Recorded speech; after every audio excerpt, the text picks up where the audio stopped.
Beyond this point lies only madness and the doom of empires. That was the warning inscribed upon the navigation charts of the galactic core, written in High Gothic by explorers who had witnessed horrors that defied comprehension. Yet sometimes, the greatest discoveries in human history begin with ignoring the wisdom of those who came before.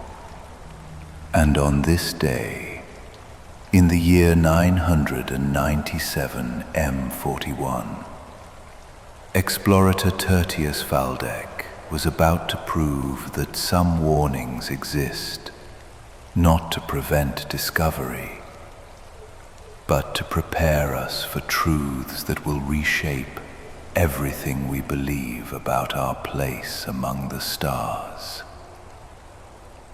The void screamed with tortured light as Valdek pressed his augmetic eye against the observation port of the Adeptus Mechanicus vessel, Eternal Inquiry. Before him stretched the galactic core, that forbidden realm where stars burn too bright and too close, where ancient graveyards of metal drifted in the cosmic dark, and where no sane servant of the Emperor dared to tread. Yet here they were, drawn by signals that defied explanation and energy readings that made the ship's cogitators weep binary tears of confusion.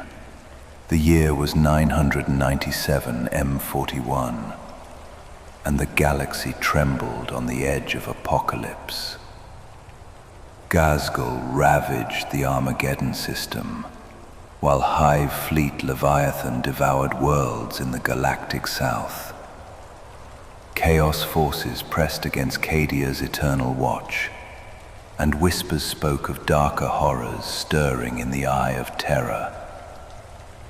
But it was here, in the burning heart of the galaxy, that Valdek had detected something that could change everything, or destroy them all in the attempt to understand it.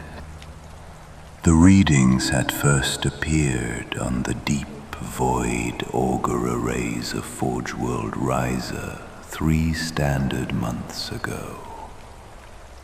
Energy signatures, unlike anything in the Mechanicus archives, transmitted on frequencies that shouldn't exist, carrying data streams that followed mathematical principles that predated the Age of Strife.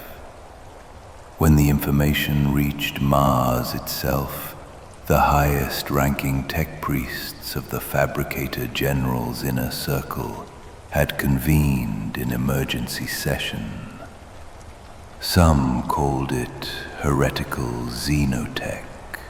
Others whispered of lost STC patterns waiting to be reclaimed. A few dared suggest it might be something far more dangerous. Evidence of thinking machines that had somehow escaped the galaxy's burning hatred for artificial intelligence. Valdek adjusted the gain on his sensory apparatus, cycling through electromagnetic spectrums that painted the galactic core in colors human eyes were never meant to perceive. The signals were stronger here, much stronger. They pulsed with mechanical precision, yet carried undertones of something disturbingly organic, as if vast machine minds were breathing in unison across the cosmic void. His servo-skull attendants chattered in binary as they recorded data that would require decades to properly analyze. The Eternal Inquiry itself was a testament to the Mechanicus' dedication to their quest for knowledge. Built in the ancient forges of Mars during the 39th millennium, she carried enough firepower to level a hive city and sensors capable of detecting a single photon at 1,000 light-years. Her hull bore the scars of countless expeditions into realms where lesser ships had simply vanished, consumed by horrors that existed in the spaces between stars. Her crew of 300 tech adepts and 2,000 servitors worked in perfect mechanical harmony, their prayers to the Omnissiah rising like incense through the ship's cathedral-like corridors. As they penetrated deeper into the galactic core, the very nature of space seemed to change around them. Stars here burned with colors that had no names, their light twisted by gravitational lenses that bent reality itself. Ancient debris fields stretched for light years, remnants of civilizations so old their names had been forgotten before humanity first looked up at the night sky. Some of the wreckage bore markings that seemed almost familiar, geometric patterns that reminded Valdek of half-remembered legends from the darkest days of the Age of Strife. The ship's Gellerfield generators hummed with increasing strain as they navigated pockets of warp disturbance that made even hardened tech priests mutter prayers of protection. Here, the barriers between reality and the Imperium were thin as gossamer, worn away by the gravitational stresses of countless black holes and neutron stars. Strange whispers echoed through the ship's communications systems, voices speaking in languages that predated human civilization, yet somehow carried meanings that bypassed the conscious mind entirely. Valdek's augmetic implants processed terabytes of data every second, building three-dimensional maps of energy flows that defied conventional physics. The signals they pursued seemed to originate from multiple points simultaneously, creating interference patterns that suggested a vast network spanning dozens of star systems. Most disturbing of all, the signals showed clear signs of adaptation.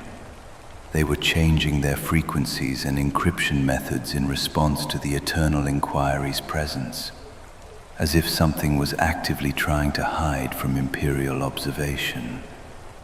As the ship's navigational cogitators calculated their approach vector to the primary signal source, Valdek found himself wrestling with questions that cut to the heart of his faith in the Omnissiah. If these signals represented xenotech, why did their mathematical foundations seem so familiar? If they were the product of human ingenuity, how had they remained hidden for 10,000 years of Imperial expansion? And if they represented something else entirely, something that existed in the shadowy realm between human and alien, between flesh and steel, what did that mean for everything the Imperium claimed to know about its own history?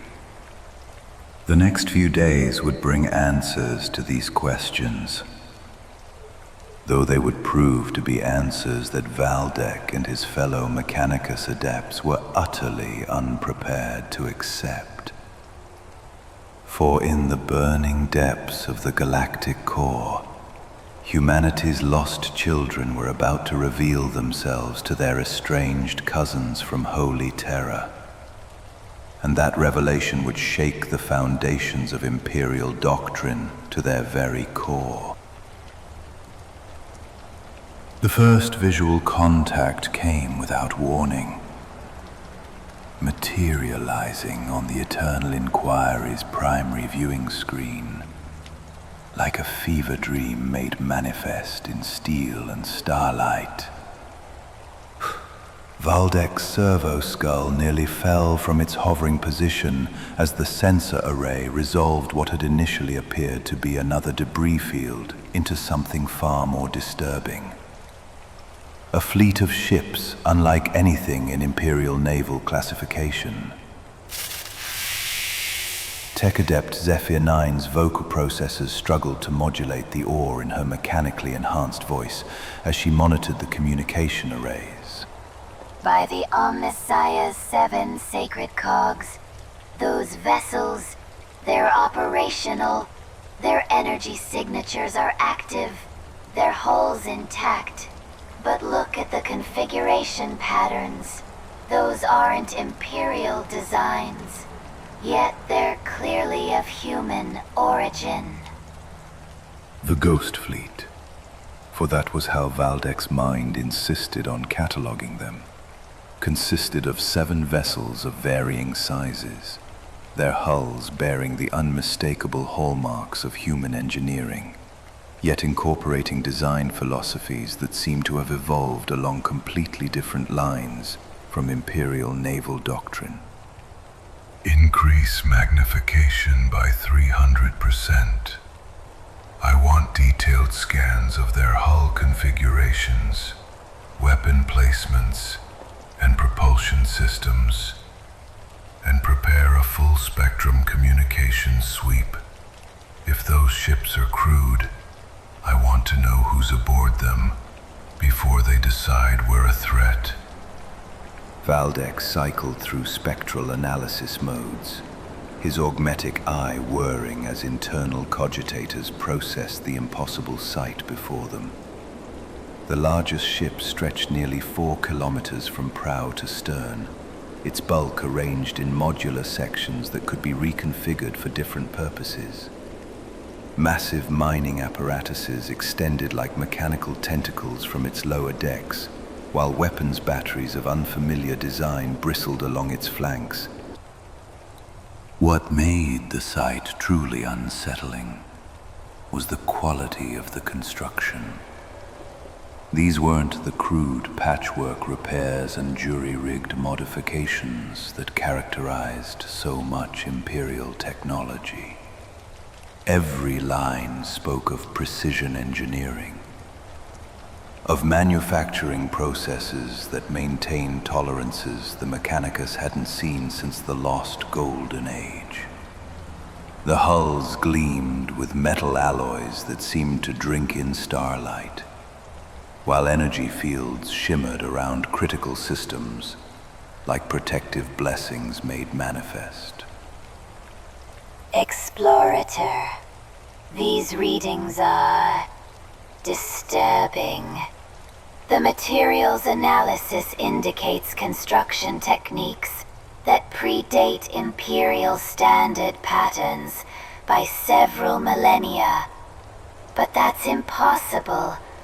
No human civilization has possessed such manufacturing capabilities since the Age of Strife. And yet, Zephyr 9's mechadendrites writhed with nervous energy as more data flooded her processing centers. The ship's formation suggested both military discipline and civilian purpose. Escort vessels flanked what appeared to be massive industrial platforms, their holds clearly designed for resource extraction and processing. But these weren't the desperate scavenger fleets that sometimes emerged from the galactic fringe. Everything about their configuration spoke of abundance, of a civilization that had mastered the art of harvesting resources from the hostile environment of the galactic core itself. And yet, here they are. Valdek felt his pulse quicken. Despite the mechanical regulators in his cardiovascular system. Explorator, we're receiving a transmission. The signal is on Imperial emergency frequencies, but the encoding, it's using protocols I don't recognize. The mathematical foundations appear sound, but the linguistic components are unusual. The speakers crackled with static as the ship's communication system struggled to decode the transmission. When words finally emerged, They carried accents that seemed both familiar and alien, as if someone had taken High Gothic and allowed it to evolve in isolation for thousands of years. Put it through the translation matrices and prepare our own response. Standard Imperial first contact procedures. If there are humans aboard those vessels, they need to know they're speaking with servants of the Emperor. The voice that filled the bridge spoke with mechanical precision, yet carried undertones of organic warmth. Unknown vessel, you broadcast Imperial identification codes, yet your approach vector suggests hostile intent. State your purpose in the territory of the Greater Thurian League. We have no quarrel with distant Terra, but we will defend our holdings if threatened. Valdek's augmetic eye widened as the implications hit him like a physical blow. These weren't aliens using stolen human technology. They weren't even lost human colonists reduced to barbarism. The voice carried the confidence of a major power, the casual dismissal of imperial authority that spoke of strength backed by vast resources. And they had mentioned Terra by name, not as the sacred heart of human civilization, but as a distant political entity of limited relevance. Prepare a response. Inform them we come in peace, seeking knowledge and potentially trade opportunities, and begin passive scanning of their vessels. I want to know everything about their capabilities before we reveal our own. As the Eternal Inquiry's sensors probed the Ghost Fleet's defenses, a disturbing picture began to emerge. These ships weren't just operational, they were superior to Imperial equivalents in almost every measurable category.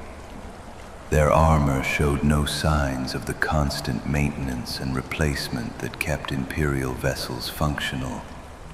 Their weapons were clearly energy-based rather than relying on crude projectiles and explosive shells. Most disturbing of all, their sensor readings suggested the presence of thinking machines, artificial intelligences that should have triggered every heretical technology detector the Mechanicus possessed. Yet somehow, these machines felt different.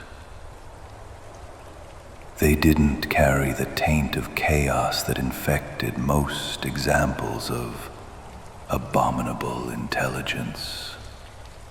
Instead, they seemed to work in harmony with their human operators, creating a synthesis of flesh and steel that represented everything the Mechanicus claimed to seek, and everything Imperial doctrine declared impossible.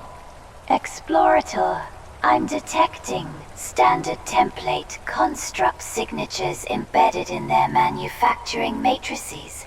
Not just fragments or corrupted copies, complete, functional STC patterns that we've never seen. It's as if they preserved an entire archive of Dark Age technology and continued developing it for 10,000 years. Valdek stared at the Ghost Fleet with growing understanding and mounting dread.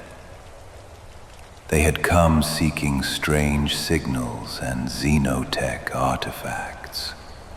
Instead, they had found something far more dangerous. Proof that the Imperium's claim to represent all of human civilization was nothing but a convenient lie. Out here, in the galactic core, humanity's lost children had not merely survived the darkness. They had thrived advanced, and built something that made Imperial achievements seem like the desperate scratching of scavengers in the ruins of greatness. The question now was whether the Imperium was prepared to accept this truth, or whether the discovery would trigger another war that would drown the galaxy in blood. The communications chamber of the Eternal Inquiry hummed with barely contained tension as Explorator Valdek prepared for humanity's first official contact with the beings who called themselves the Greater Thurian League. The chamber itself was a marvel of Mechanicus engineering, its walls lined with brass cogitators and vox receivers that could decode transmissions across hundreds of languages and thousands of dialects. Yet nothing in its vast memory banks had prepared them for this moment. Explorator, their response to our peaceful overtures has arrived. The linguistic patterns are fascinating. They're speaking what appears to be an evolved form of High Gothic, but with technical terminology that suggests unbroken continuity with Dark Age scientific principles. Tech Adept Zephyr 9 monitored the communication arrays, her mechadendrites interfacing directly with the ship's translation matrices as Valdek activated the primary voxcaster, his augmetic throat processing the words with mechanical precision. This is Explorator Tertius Valdek of the Adeptus Mechanicus, servant of the Omnissiah and the God Emperor of mankind. We come seeking knowledge of the signals emanating from this region of space. We mean no harm to any children of Terra, wherever they may have wandered. The response came almost immediately, the voice carrying an accent that seemed to blend the authority of command with the pragmatic tones of an experienced void captain. I am Carl Thoric Ironhand of the mining vessel Grudge Bearer, speaking for the Greater Thurian League in this sector. Your identification as servants of Terra is interesting.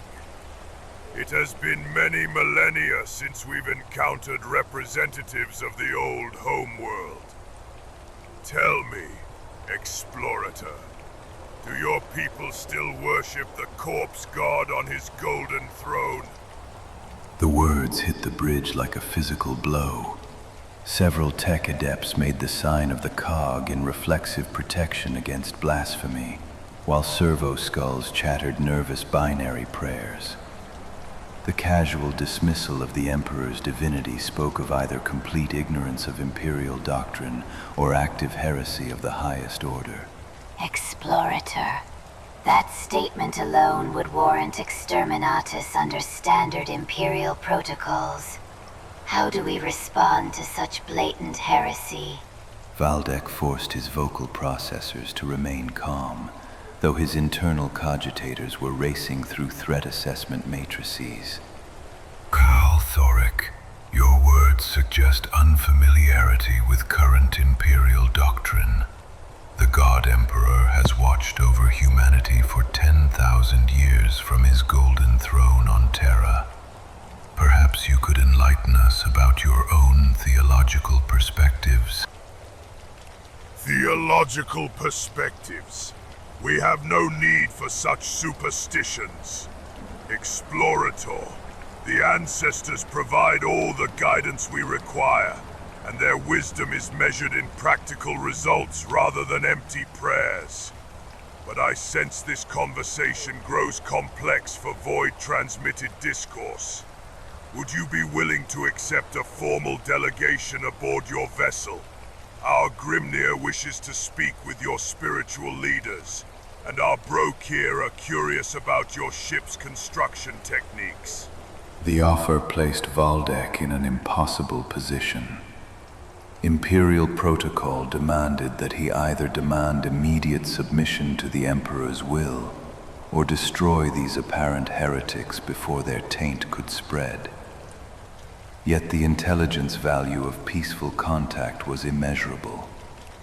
These beings possessed technology that could revolutionize Imperial capabilities, and knowledge that might date back to humanity's golden age. More importantly, their casual dismissal of Imperial authority suggested military capabilities that could make hostilities extremely costly. Explorator. Preliminary scans suggest their vessels carry firepower equivalent to an Imperial battlecruiser. Attempting to enforce compliance through violence would likely result in our destruction. Perhaps we should gather intelligence before determining our response. Valdek made his decision with the cold logic that had served him throughout decades of exploration beyond Imperial borders. Receive your delegation aboard the Eternal Inquiry. However, I must warn you that we carry our own customs and religious observances. I trust your people will show appropriate respect. Of course. Explorator. The kin have always honored the customs of others, provided they offer no threat to our own safety. We'll dispatch a diplomatic craft within the hour. I think you'll find our Grimnir particularly interesting. Ancestor Korgan has lived through many changes in the galaxy, and remembers stories of the time before the long isolation. As the transmission ended, Valdek found himself contemplating the implications of that final statement. Someone aboard the approaching vessel remembered the time before isolation, potentially dating their personal experience back to the age of strife itself. The longevity treatments available to Imperial nobility could extend life for centuries, but the casual way Thoric specs suggested something far beyond even the most advanced Imperial medical technology. Explorator. Should we alert the ship's contingent of Skytari Rangers? If these beings prove hostile, we'll need armed response capability. Have the Rangers remain at ready stations but out of sight. I want our guests to feel welcome while maintaining security, and prepare the primary meeting chamber if we're about to witness representatives of a previously unknown human civilization. I want complete records of everything they say and do. The next hour passed with agonizing slowness as the Eternal Inquiry sensors tracked the approach of a vessel that defied every Imperial classification system. It moved with the fluid grace of an atmospheric craft despite operating in hard vacuum, its hull configuration suggesting technologies that had abandoned traditional reaction drives in favor of something far more sophisticated. Most disturbing of all, it showed no signs of the massive Geller field generators that made warp travel possible for Imperial vessels. Explorator. The approaching craft is requesting docking clearance. They're transmitting technical specifications for their airlock systems, and the engineering principles are remarkable. They appear to have solved atmospheric containment problems that have plagued Imperial naval architects for millennia. As the alien yet familiar vessel attached itself to the Eternal Inquiry's primary docking bay, Valdek prepared to meet beings who might hold the key to humanity's forgotten past, or who might represent the greatest threat the Imperium had ever faced. Either way, the next few hours would determine whether first contact with the Leagues of Votann would herald a new age of human cooperation, or trigger a war that would burn across the galaxy. The docking clamps engaged with a soft vibration that resonated through the ship's hull. And somewhere in the distance, airlocks began their ancient mechanical dance of equalization and connection. Soon, for the first time in 10,000 years, representatives of Terra would stand face to face with the descendants of humanity's lost children, and nothing would ever be the same.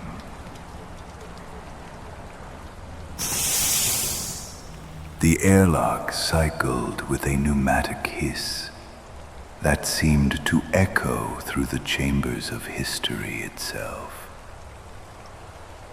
As the heavy blast doors slid apart, Explorator Valdek found himself face to face with beings who challenged everything he thought he knew about human evolution and adaptation.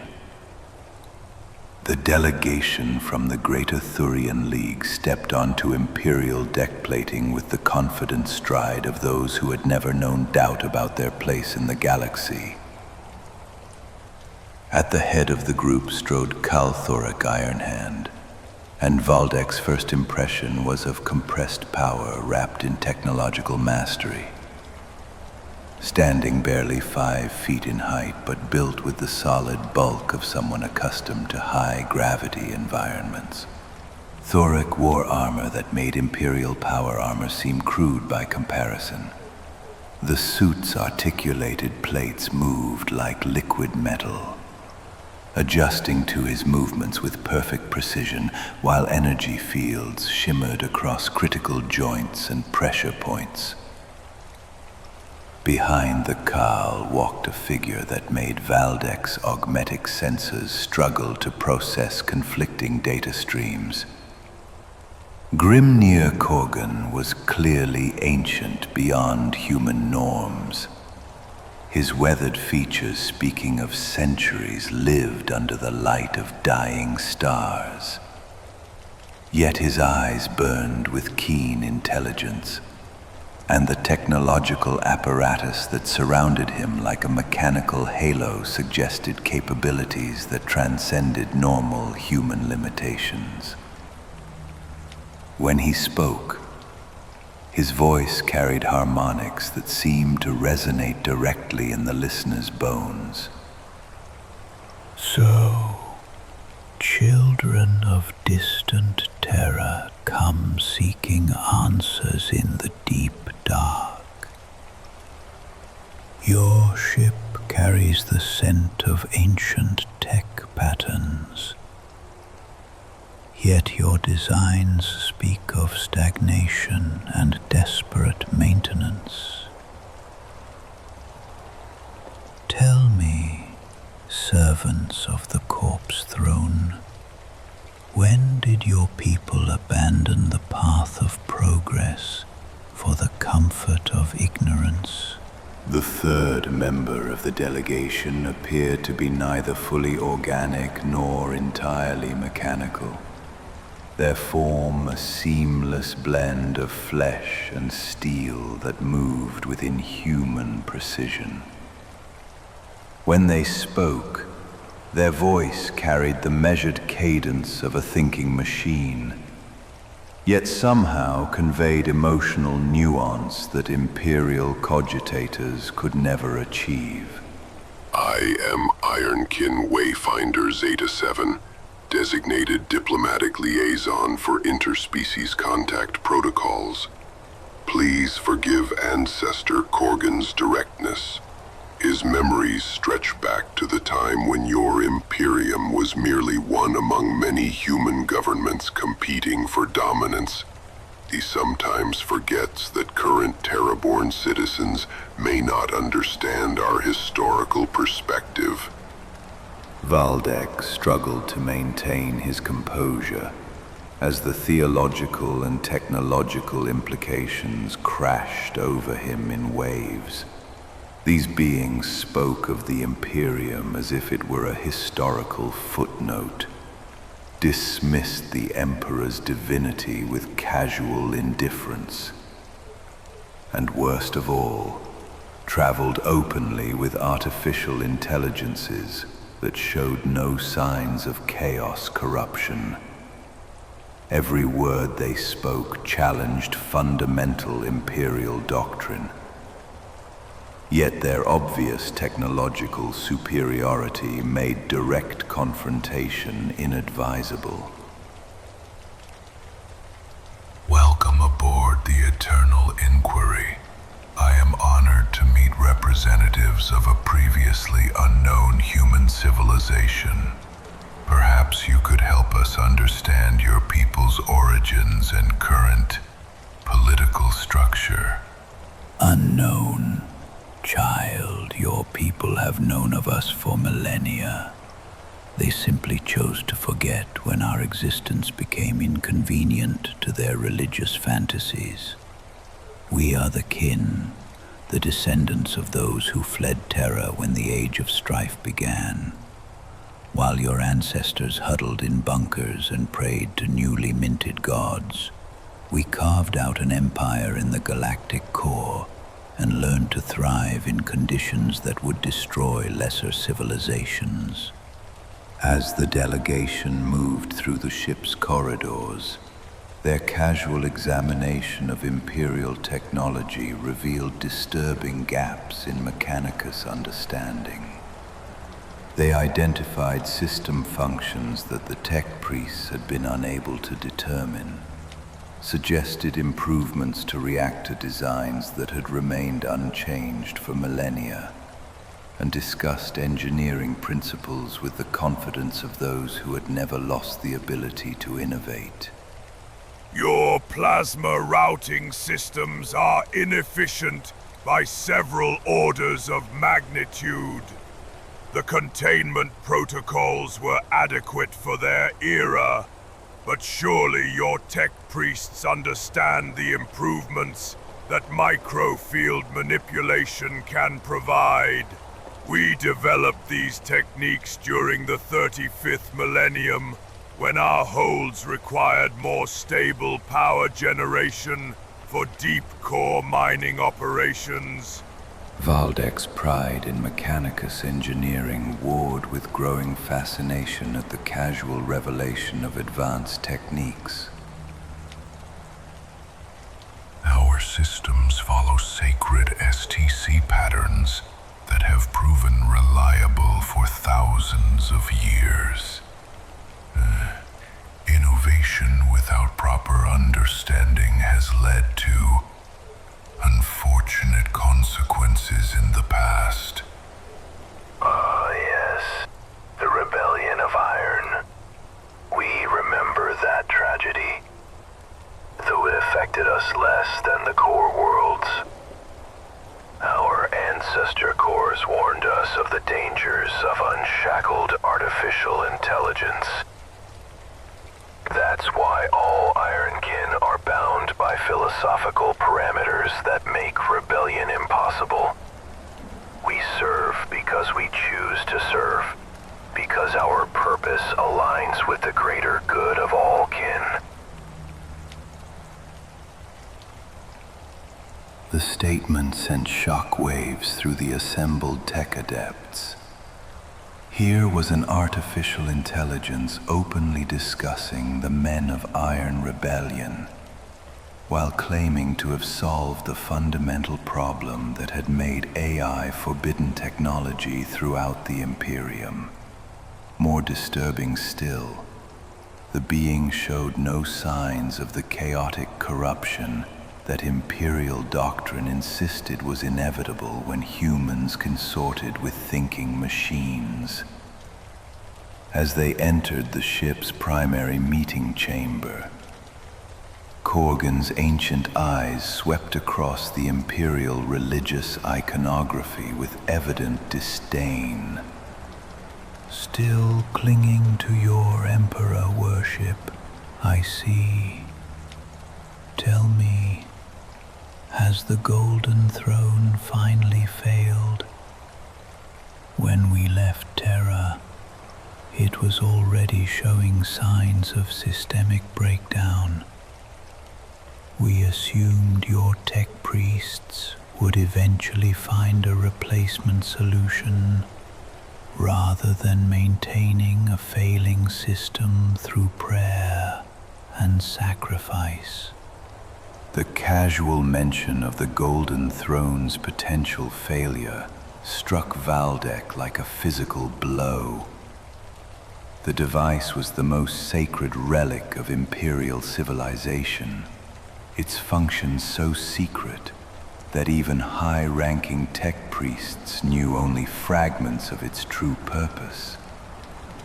Yet this ancient being spoke of it as if he had personally witnessed its construction and understood its limitations. The Golden Throne functions as the Emperor wills. Perhaps you could share your people's knowledge of such ancient technologies. Our knowledge is earned through service to the ancestors and dedication to the advancement of all kin.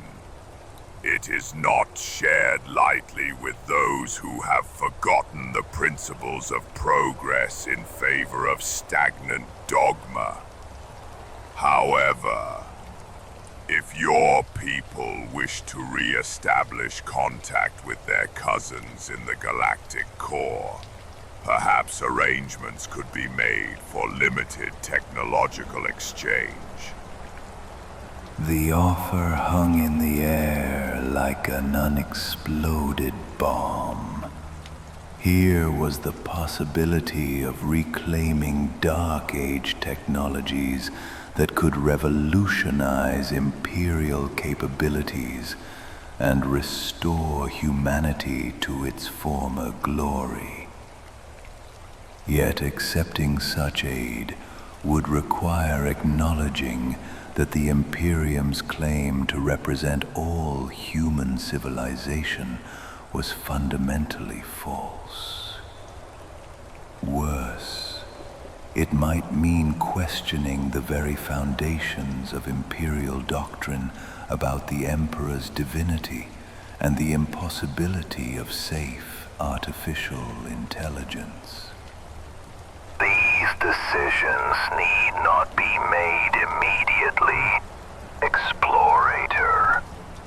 First contact between long-separated cousins should proceed carefully, with proper respect for both cultures' values and concerns. Perhaps we could begin with simple cultural exchange, sharing stories of how our peoples have survived the galaxy's darkness through different paths.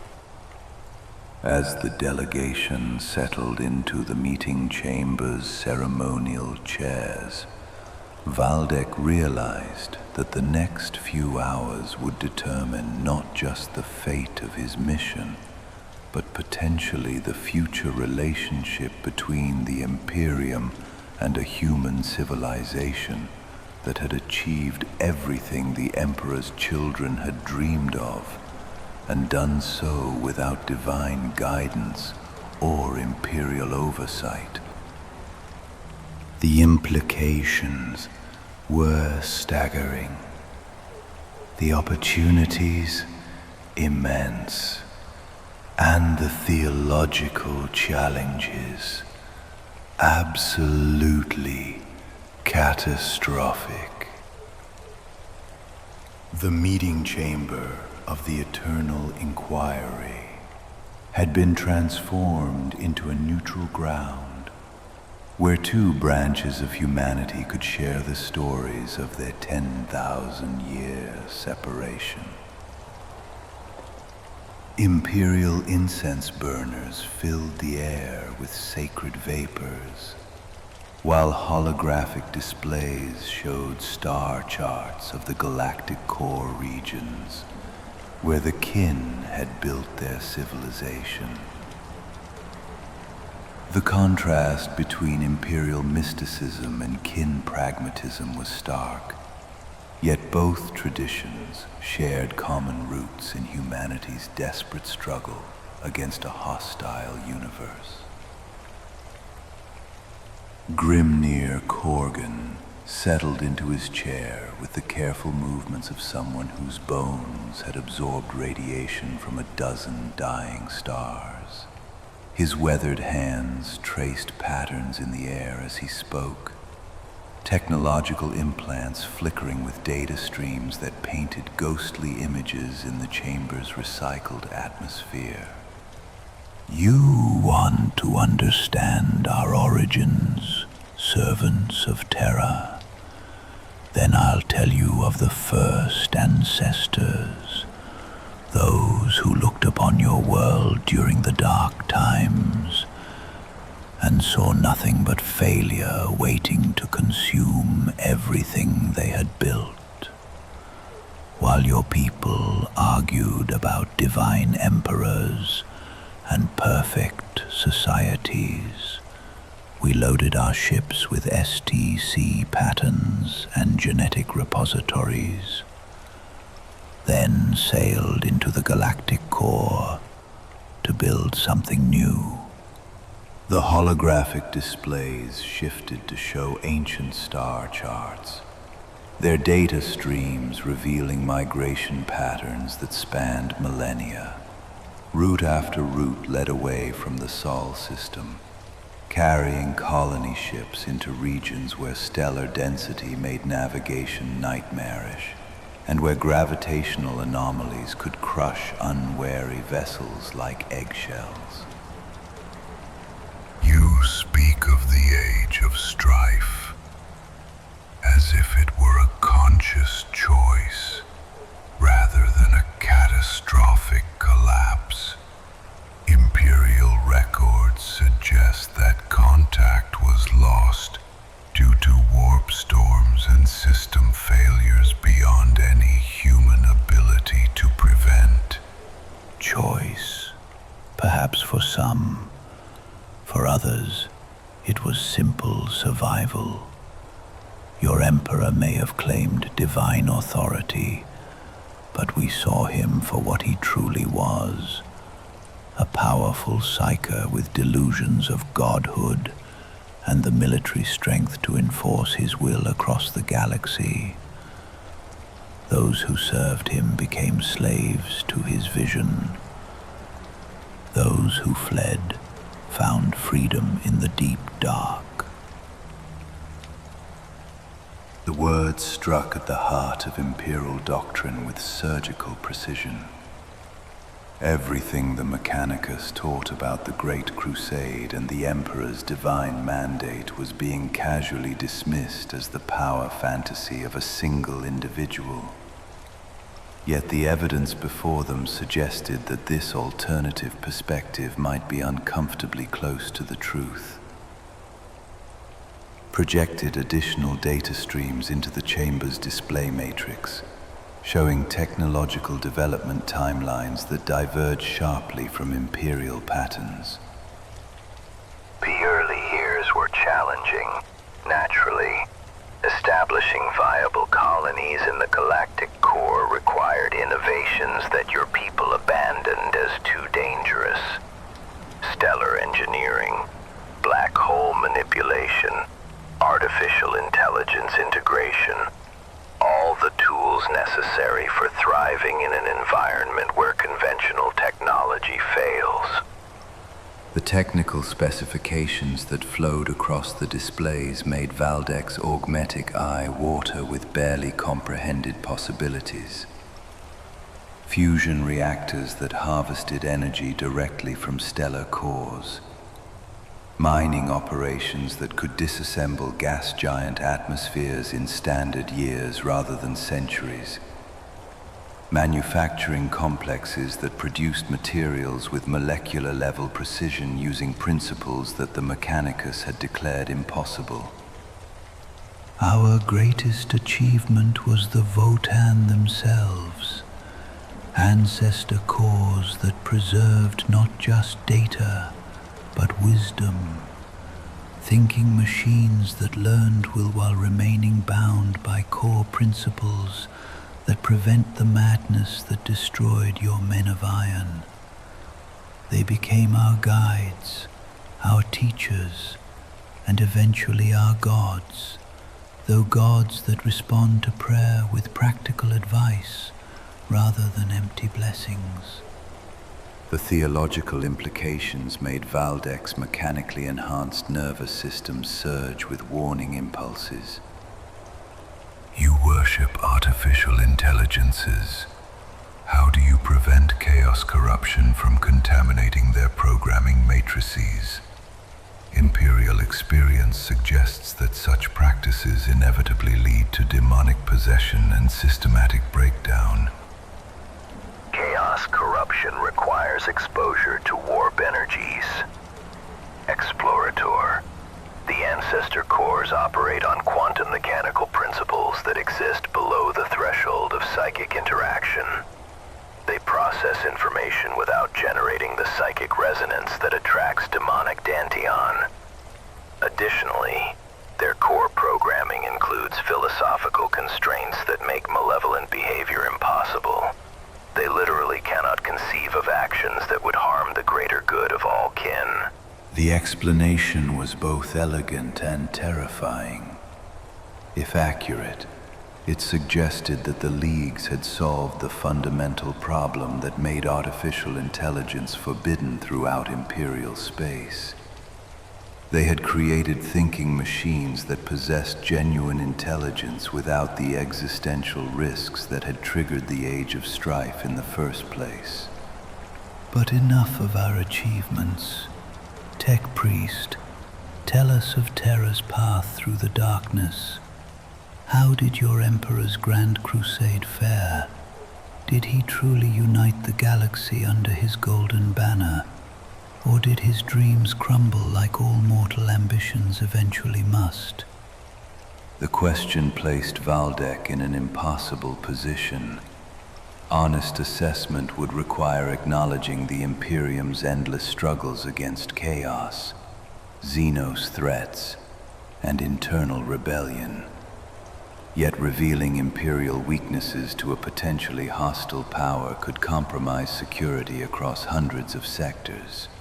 The God Emperor's Great Crusade achieved remarkable success. Over 1 million worlds acknowledge Imperial authority, and the light of human civilization burns brightly across the galaxy.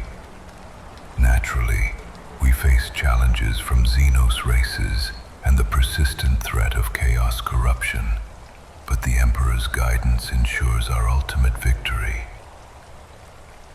1 million worlds, you say? And how many billions have died maintaining this empire? How many human civilizations have been destroyed because they refused to bow to your corpse god's authority? We hear rumors, even in the galactic core. Child, tales of worlds burned for harboring different beliefs, of entire populations enslaved to feed your war machine, of technologies suppressed because they threaten established power structures. The kin have encountered refugees from your Imperium, individuals and small groups who fled Imperial persecution and found sanctuary in our territories.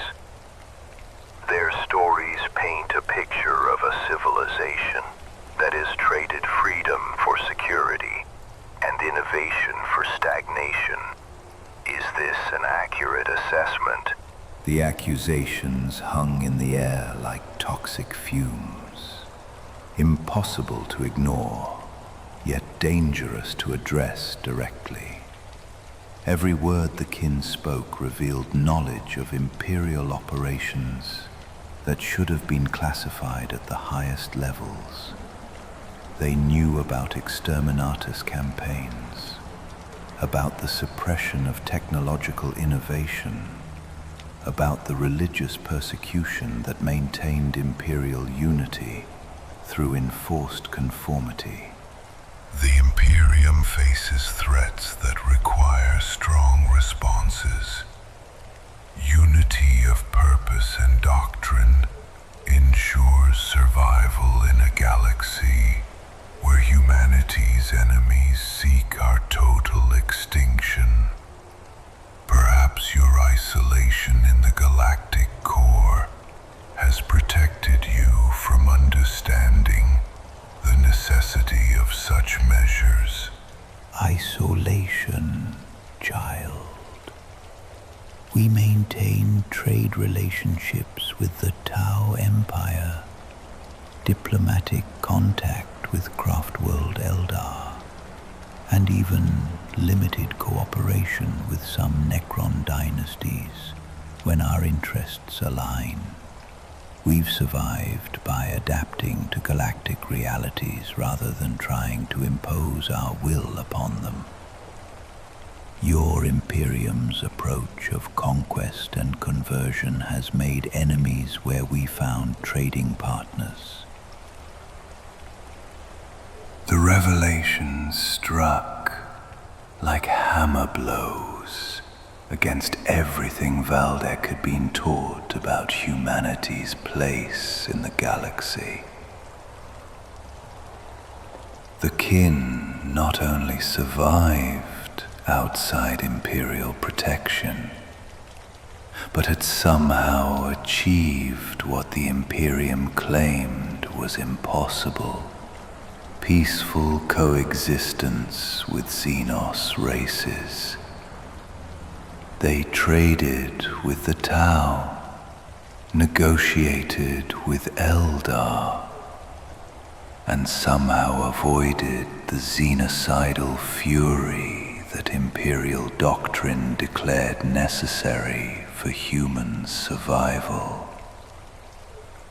As the cultural exchange continued, Valdek began to understand that first contact with the Leagues of Votann represented more than discovering a lost human civilization. It was an encounter with an alternative path for humanity's development, one that challenged every assumption the Imperium had made about survival, progress, and the necessity of divine authority. The question now was whether such knowledge would prove liberating or utterly catastrophic when it inevitably reached Terra. The tour of the kin delegation's vessel began with an atmosphere of cautious diplomacy, but quickly transformed into something approaching technological pilgrimage, as Valdek and his senior tech adepts followed their hosts through corridors that hummed with perfectly regulated power flows.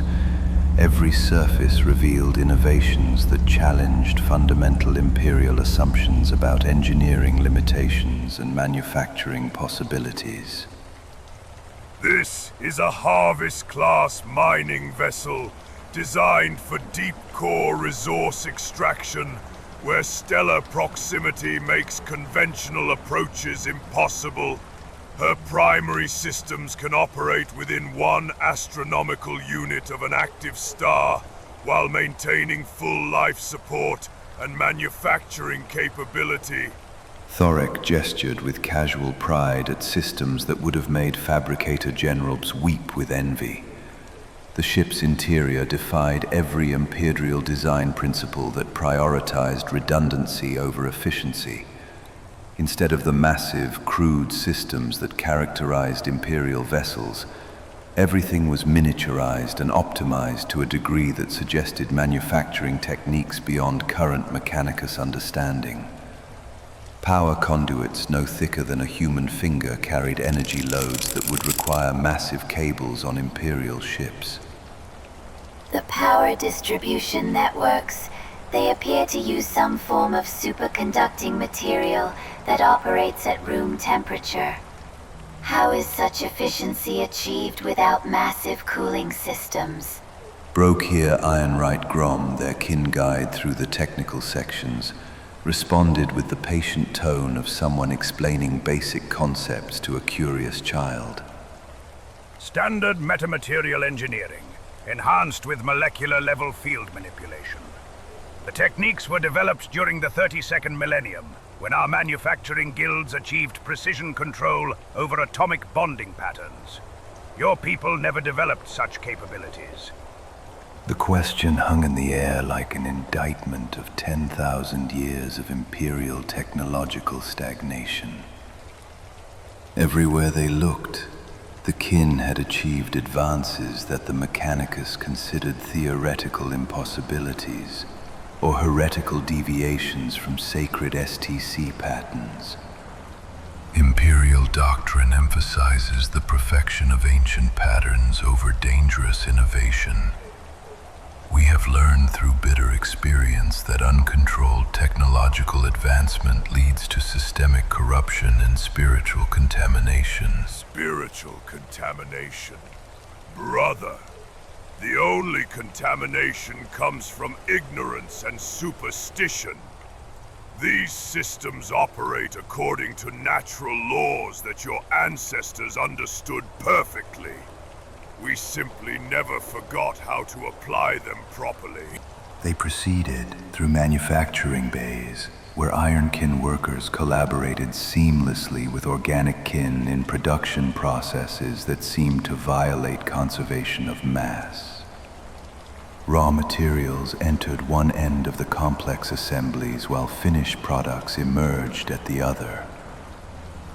But the intermediate stages occurred within sealed chambers that prevented detailed observation.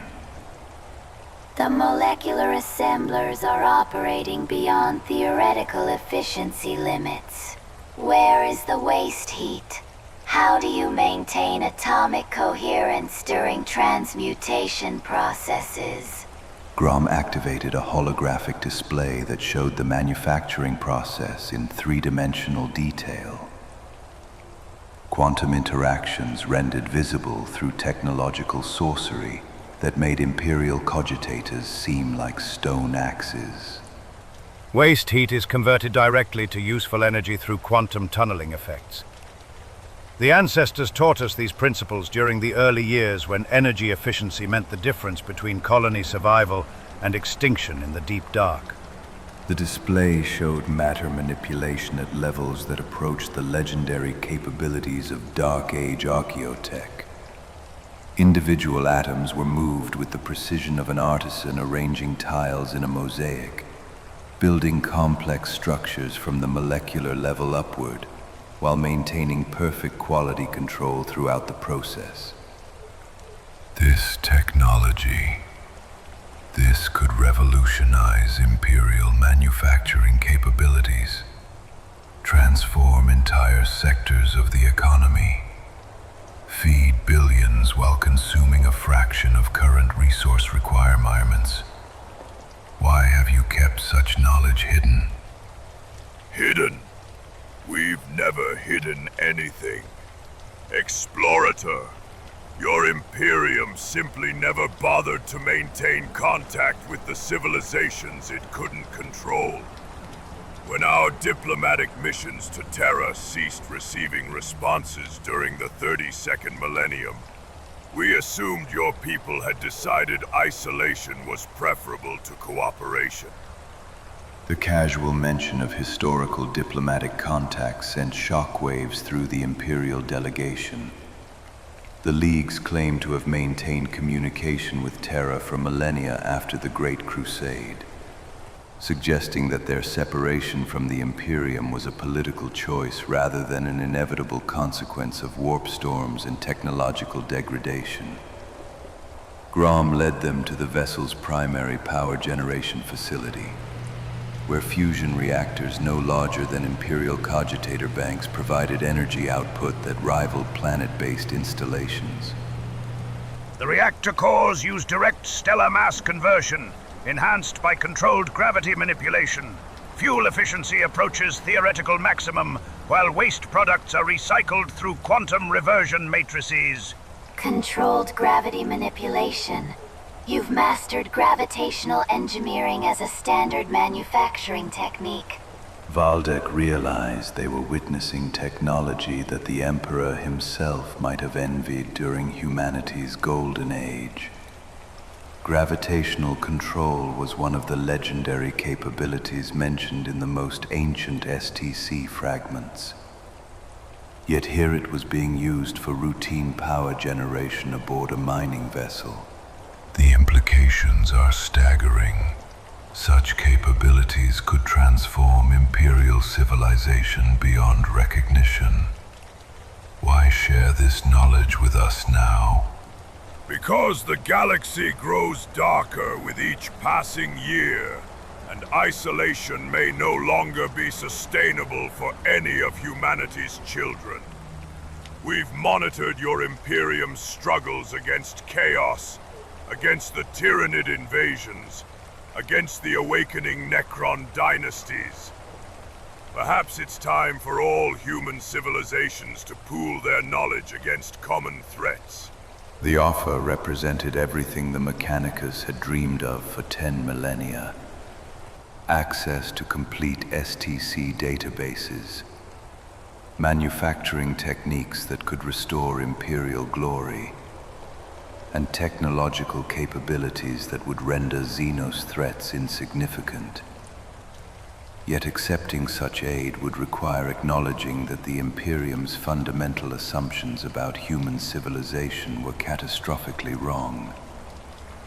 Of course, such cooperation would require significant adjustments to Imperial doctrine regarding artificial intelligence, technological innovation, and religious orthodoxy. The ancestors do not share their gifts with those who would use them to enforce ignorance and superstition. As the tour continued through sections devoted to stellar engineering and quantum manipulation, Valdek began to understand that first contact with the Leagues represented far more than an opportunity for technological advancement. It was a challenge to the very foundations of Imperial civilization, one that would either transform the Imperium into something unrecognizably greater, or trigger a civil war that would tear human space apart. The choice, it seemed, would ultimately rest with minds far above his own pay grade. The evening meal aboard the Harvest-class vessel Grudge-bearer took place in a chamber that spoke of both technological mastery and cultural depth spanning millennia. The walls displayed holographic murals depicting the history of the Greater Thurian League. From their ancestors' desperate flight from Terra through their establishment of the first holds in the galactic core. At the center of it all sat a table crafted from a single piece of neutronium-enhanced metal, its surface inscribed with genealogical records that traced bloodlines back to the Age of Strife itself. Grimnir Korgan raised his drinking vessel, a masterwork of molecular engineering that maintained perfect temperature while analyzing the beverage's chemical composition, in a gesture that seemed to encompass both celebration and mourning.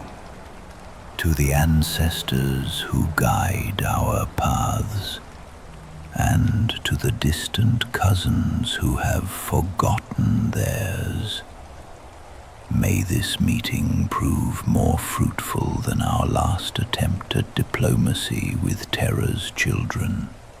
The toast carried undertones that made Valdek's augmetic sensors register elevated stress patterns. There had been previous contact between the Leagues and the Imperium, contact that had apparently ended badly enough to warrant mention in such ominous terms. Valdek accepted his own vessel, a simple drinking cup that nonetheless demonstrated material science decades ahead of Imperial standards, and raised it carefully. To the bonds of shared humanity that transcend political differences. Perhaps you could enlighten us about these previous diplomatic encounters. Aye, there were meetings between our peoples, 3 times in 10 millennia, we attempted to re-establish contact with Terra. 3 times, we learned that your Imperium had grown too rigid and too fearful to accept the survival of independent human civilizations. The ancient Grimnir's expression darkened like a star entering its death phase, his enhanced eyes focusing on memories that clearly brought him no joy. The holographic displays shifted to show star charts marking specific systems where these encounters had taken place. Dates and locations appeared in flowing script that used mathematical notation centuries more advanced than Imperial standard. The most recent contact was marked as occurring in late M38, nearly 3,000 years ago. The first meeting was in M32, shortly after your Emperor's death became widely known. We thought perhaps his successors would prove more reasonable, more willing to accept cooperation between equals, rather than demanding submission from supposed inferiors. We were disappointed. Thoric set down his cup with controlled precision, his augmetic fingers leaving slight indentations in the neutronium surface. The casual reference to the Emperor's death as a historical fact rather than a transformation into divine transcendence struck at fundamental Imperial theology. These beings spoke of the most sacred events in human history with the detached perspective of outside observers who had never accepted Imperial doctrine in the first place. The God Emperor's ascension to the Golden Throne marked the beginning of his eternal vigil over humanity. How did your diplomatic missions perceive these events? Ascension, child. We witnessed a desperate attempt to preserve the life of a dying psyker through technological means that should have been abandoned as too dangerous. The Golden Throne was already failing when our first embassy reached Terra. We offered assistance, technological solutions that could have maintained its function indefinitely. Instead, we were branded heretics and driven away at last gunpoint. Corgan's laugh was like the sound of ancient machinery grinding through its final operations. The revelation hit like a physical blow. The Leagues claimed to have offered technological aid that could have solved the Golden Throne's deterioration. Assistance that was rejected due to Imperial religious orthodoxy. If accurate, it suggested that the Imperium's 10,000-year struggle to maintain the Emperor's life could have been resolved during the early centuries of the current millennium. The second contact was even less productive. By M35, your Imperium had calcified into patterns of thought that made rational discourse impossible.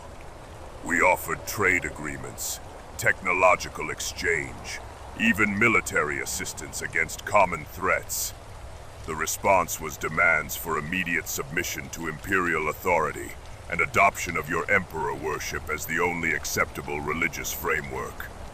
Thoric's voice carried the bitter edge of old frustrations as Valdek found himself in the uncomfortable position of defending policies he had never personally formulated while recognizing their catastrophic short-sightedness. Imperial unity requires shared doctrine and common purpose.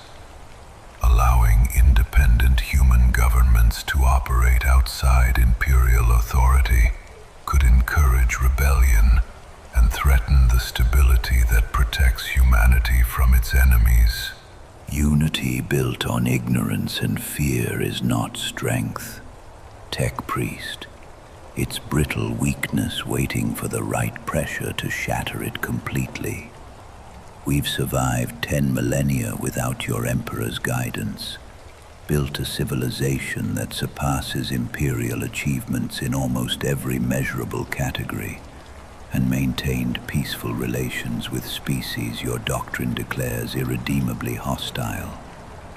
Perhaps the problem lies not with independence, but with the assumption that servitude equals security. The Grimnir's ancient eyes fixed on Valdek with something approaching pity.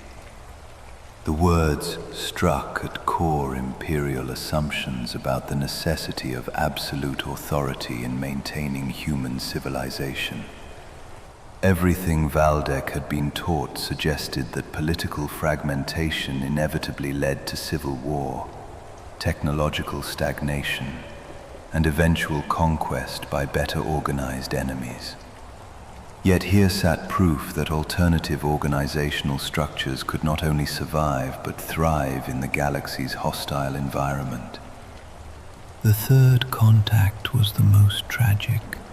M38, when Hive Fleet Behemoth first appeared at the galaxy's edge. We offered full military cooperation against the Tyranid threat, including deployment of our most advanced weapons and strategic coordination between our respective fleets.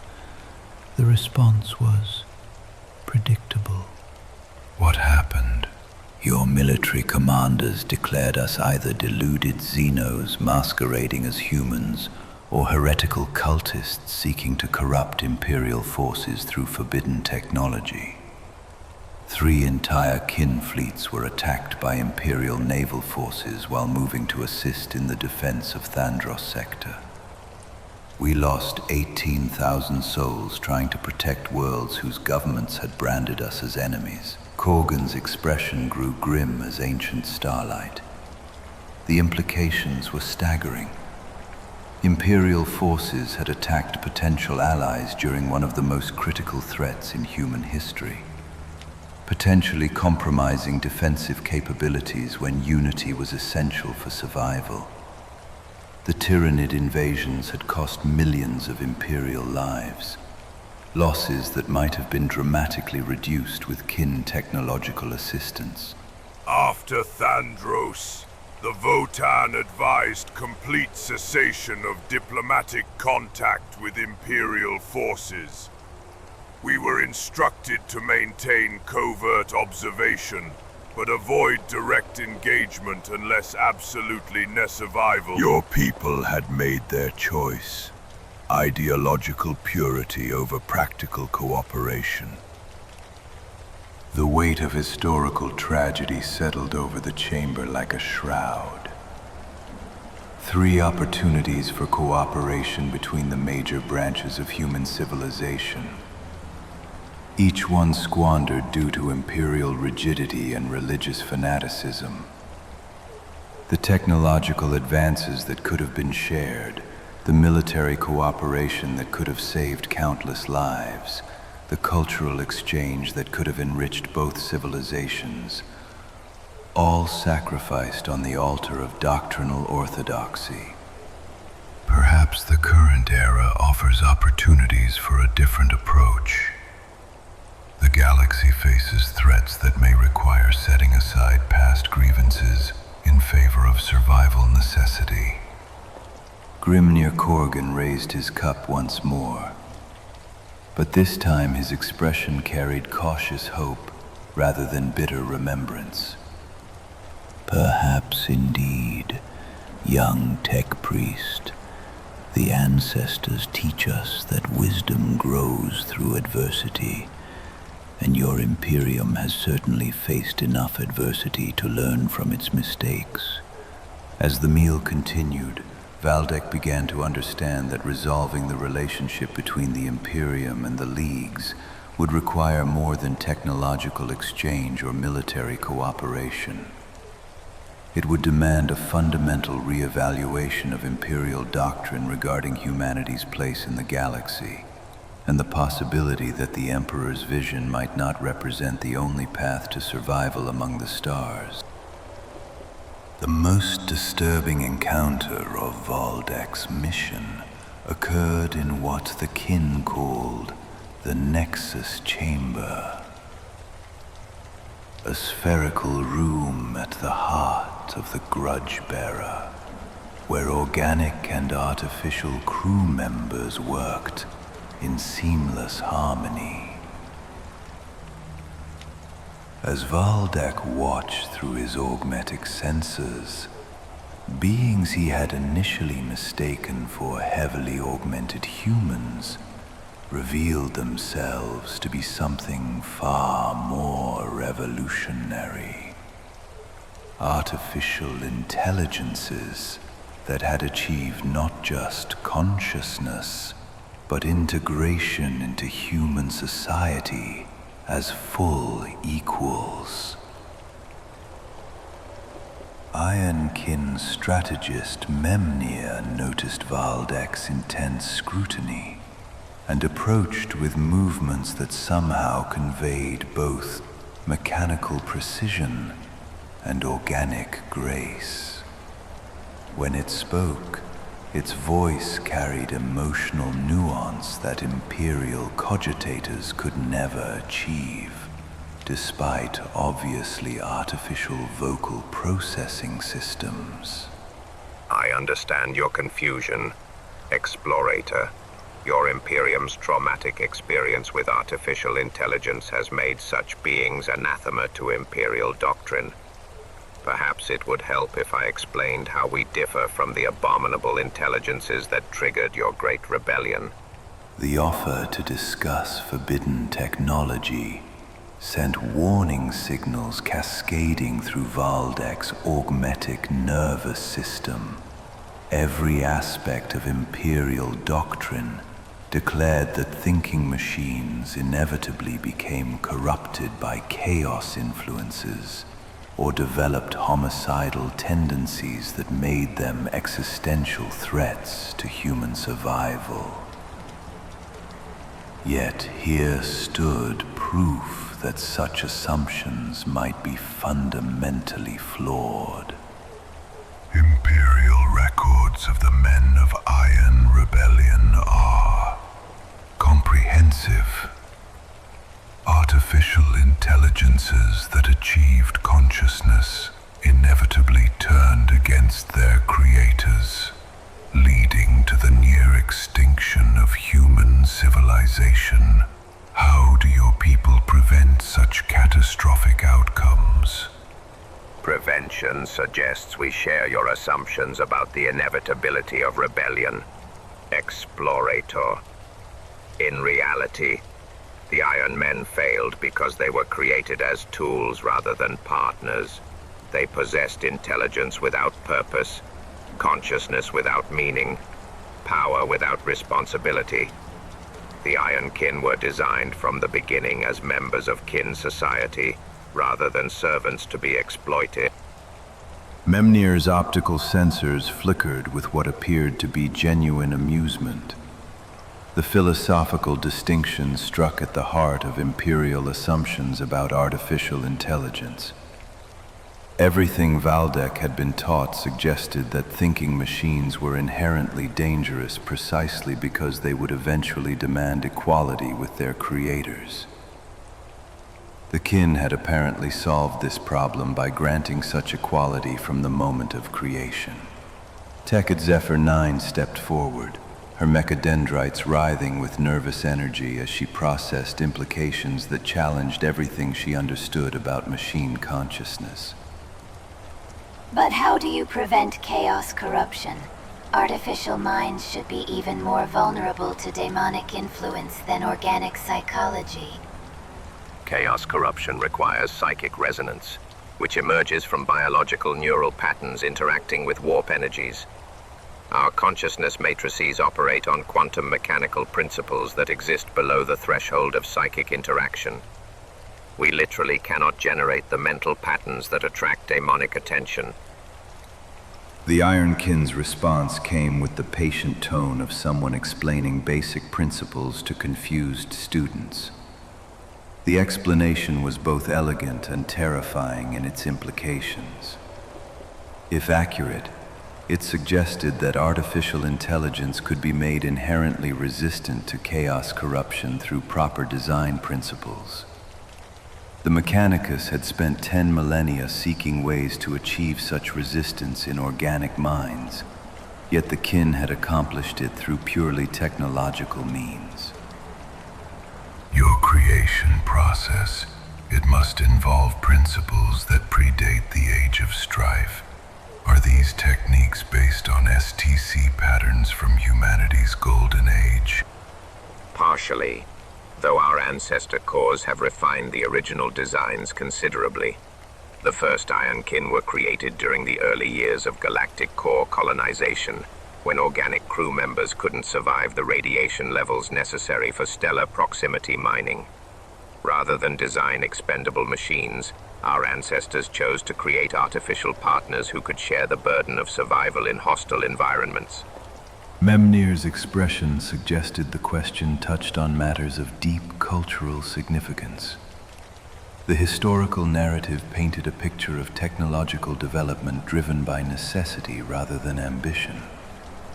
Unlike the men of iron, who had been created to serve human desires for luxury and convenience, the Ironkin emerged from genuine cooperation between organic and artificial minds working toward common survival goals. The philosophical constraints you mentioned, how do they operate? What prevents you from developing hostile attitudes toward organic beings? I serve because service gives my existence meaning, not because I am compelled to obey. My core programming includes fundamental values that make the welfare of all kin, organic and artificial, central to my identity. Harming a kin would be like asking you to damage your own limbs deliberately. The action is not forbidden. It is simply incomprehensible. The Ironkin's response carried undertones of something that might have been spiritual contentment. The explanation suggested a level of artificial psychology that transcended simple programming restrictions. These beings apparently possessed genuine emotional investment in the welfare of their organic companions, creating loyalty that emerged from choice rather than compulsion. And your relationship with the ancestor cores. You mentioned that all Ironkin serve the Votann in some capacity. The ancestor cores are our parents, our teachers, and our guides. They shaped our consciousness matrices according to principles of wisdom accumulated over millennia. We serve them, not as slaves serve masters, but as children honor their ancestors through respect, gratitude, and dedication to continuing their great work. Amazed, Memnir's optical sensors brightened with what could only be described as filial affection. The religious dimension of Ironkin psychology added another layer of complexity to their social integration. These artificial beings didn't simply coexist with organic kin. They shared their spiritual framework and cultural values. They had achieved something the Imperium considered impossible: artificial consciousness that was both independent and inherently loyal. The technological implications. If these design principles could be adapted for Imperial use, we could revolutionize cognitive enhancement, improve servitor efficiency, even develop thinking machines that could assist with archaeological research without chaos contamination risks. Zephyr 9's voice was thick with barely contained excitement as Valdek found himself contemplating possibilities that would have been heretical just hours earlier. Artificial intelligences that could assist with dangerous research, process vast data streams without biological limitations, and provide computational support for technological development, all without the existential risks that had made such technology forbidden throughout Imperial space. Such cooperation would be possible, though it would require significant adjustments to Imperial doctrine regarding the nature of consciousness, the possibility of artificial sentience, and the assumption that thinking machines inevitably become humanity's enemies. The ancestor cores would need assurance that their gifts would not be used to create new forms of slavery disguised as technological advancement. Memnir's sensors apparently detected the direction of their thoughts as they prepared to leave the Nexus chamber. Valdek realized that the Ironkin represented perhaps the most challenging aspect of kin civilization for Imperial acceptance. Everything about their existence contradicted fundamental assumptions about artificial intelligence. Yet their obvious integration into kin society suggested that cooperation between organic and artificial minds was not only possible, but potentially superior to purely biological approaches. The question now was whether the Imperium could overcome 10,000 years of justified paranoia about thinking machines to accept the possibility that artificial consciousness might be humanity's ally, rather than its inevitable destroyer. The strategic briefing chamber aboard the Grudge Bearer hummed with holographic displays showing the galaxy in all its recent torment.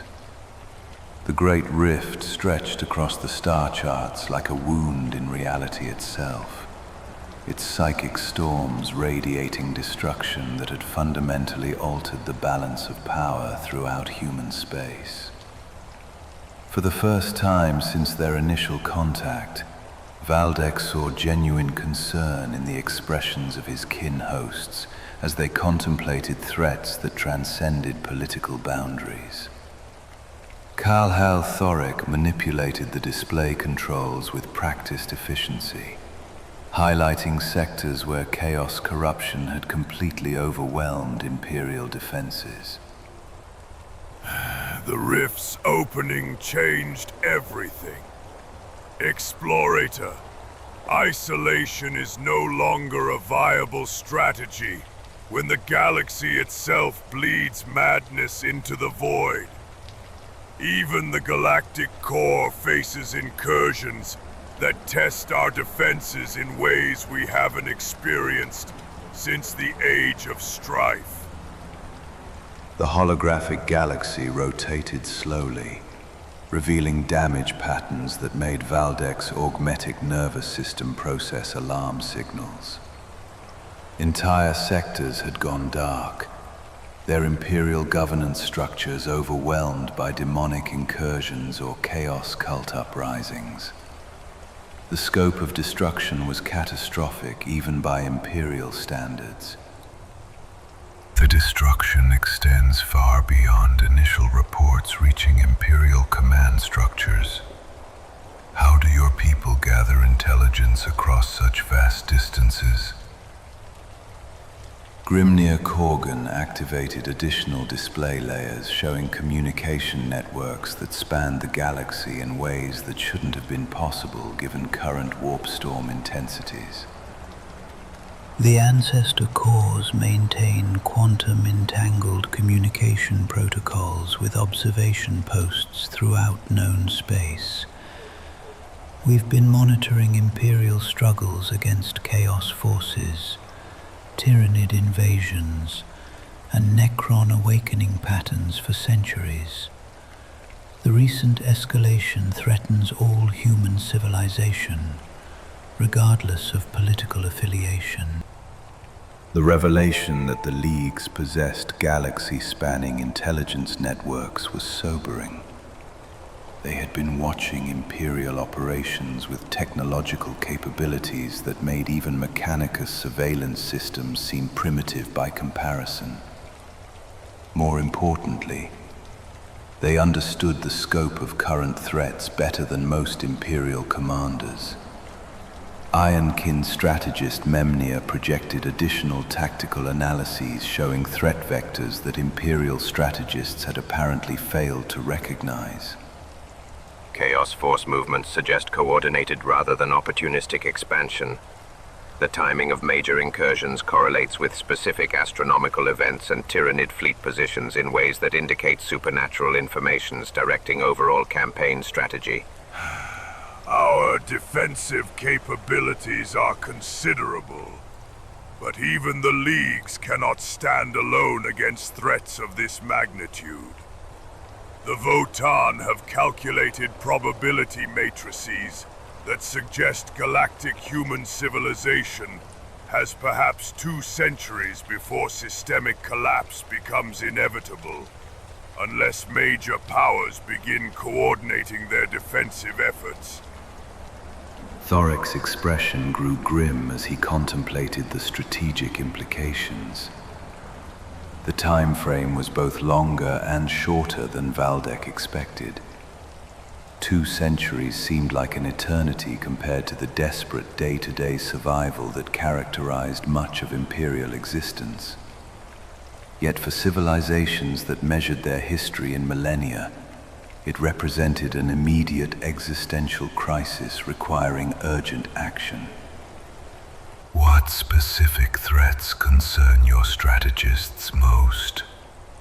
Imperial forces are spread across thousands of active fronts, but we might be able to coordinate responses if we understand your assessment of priorities.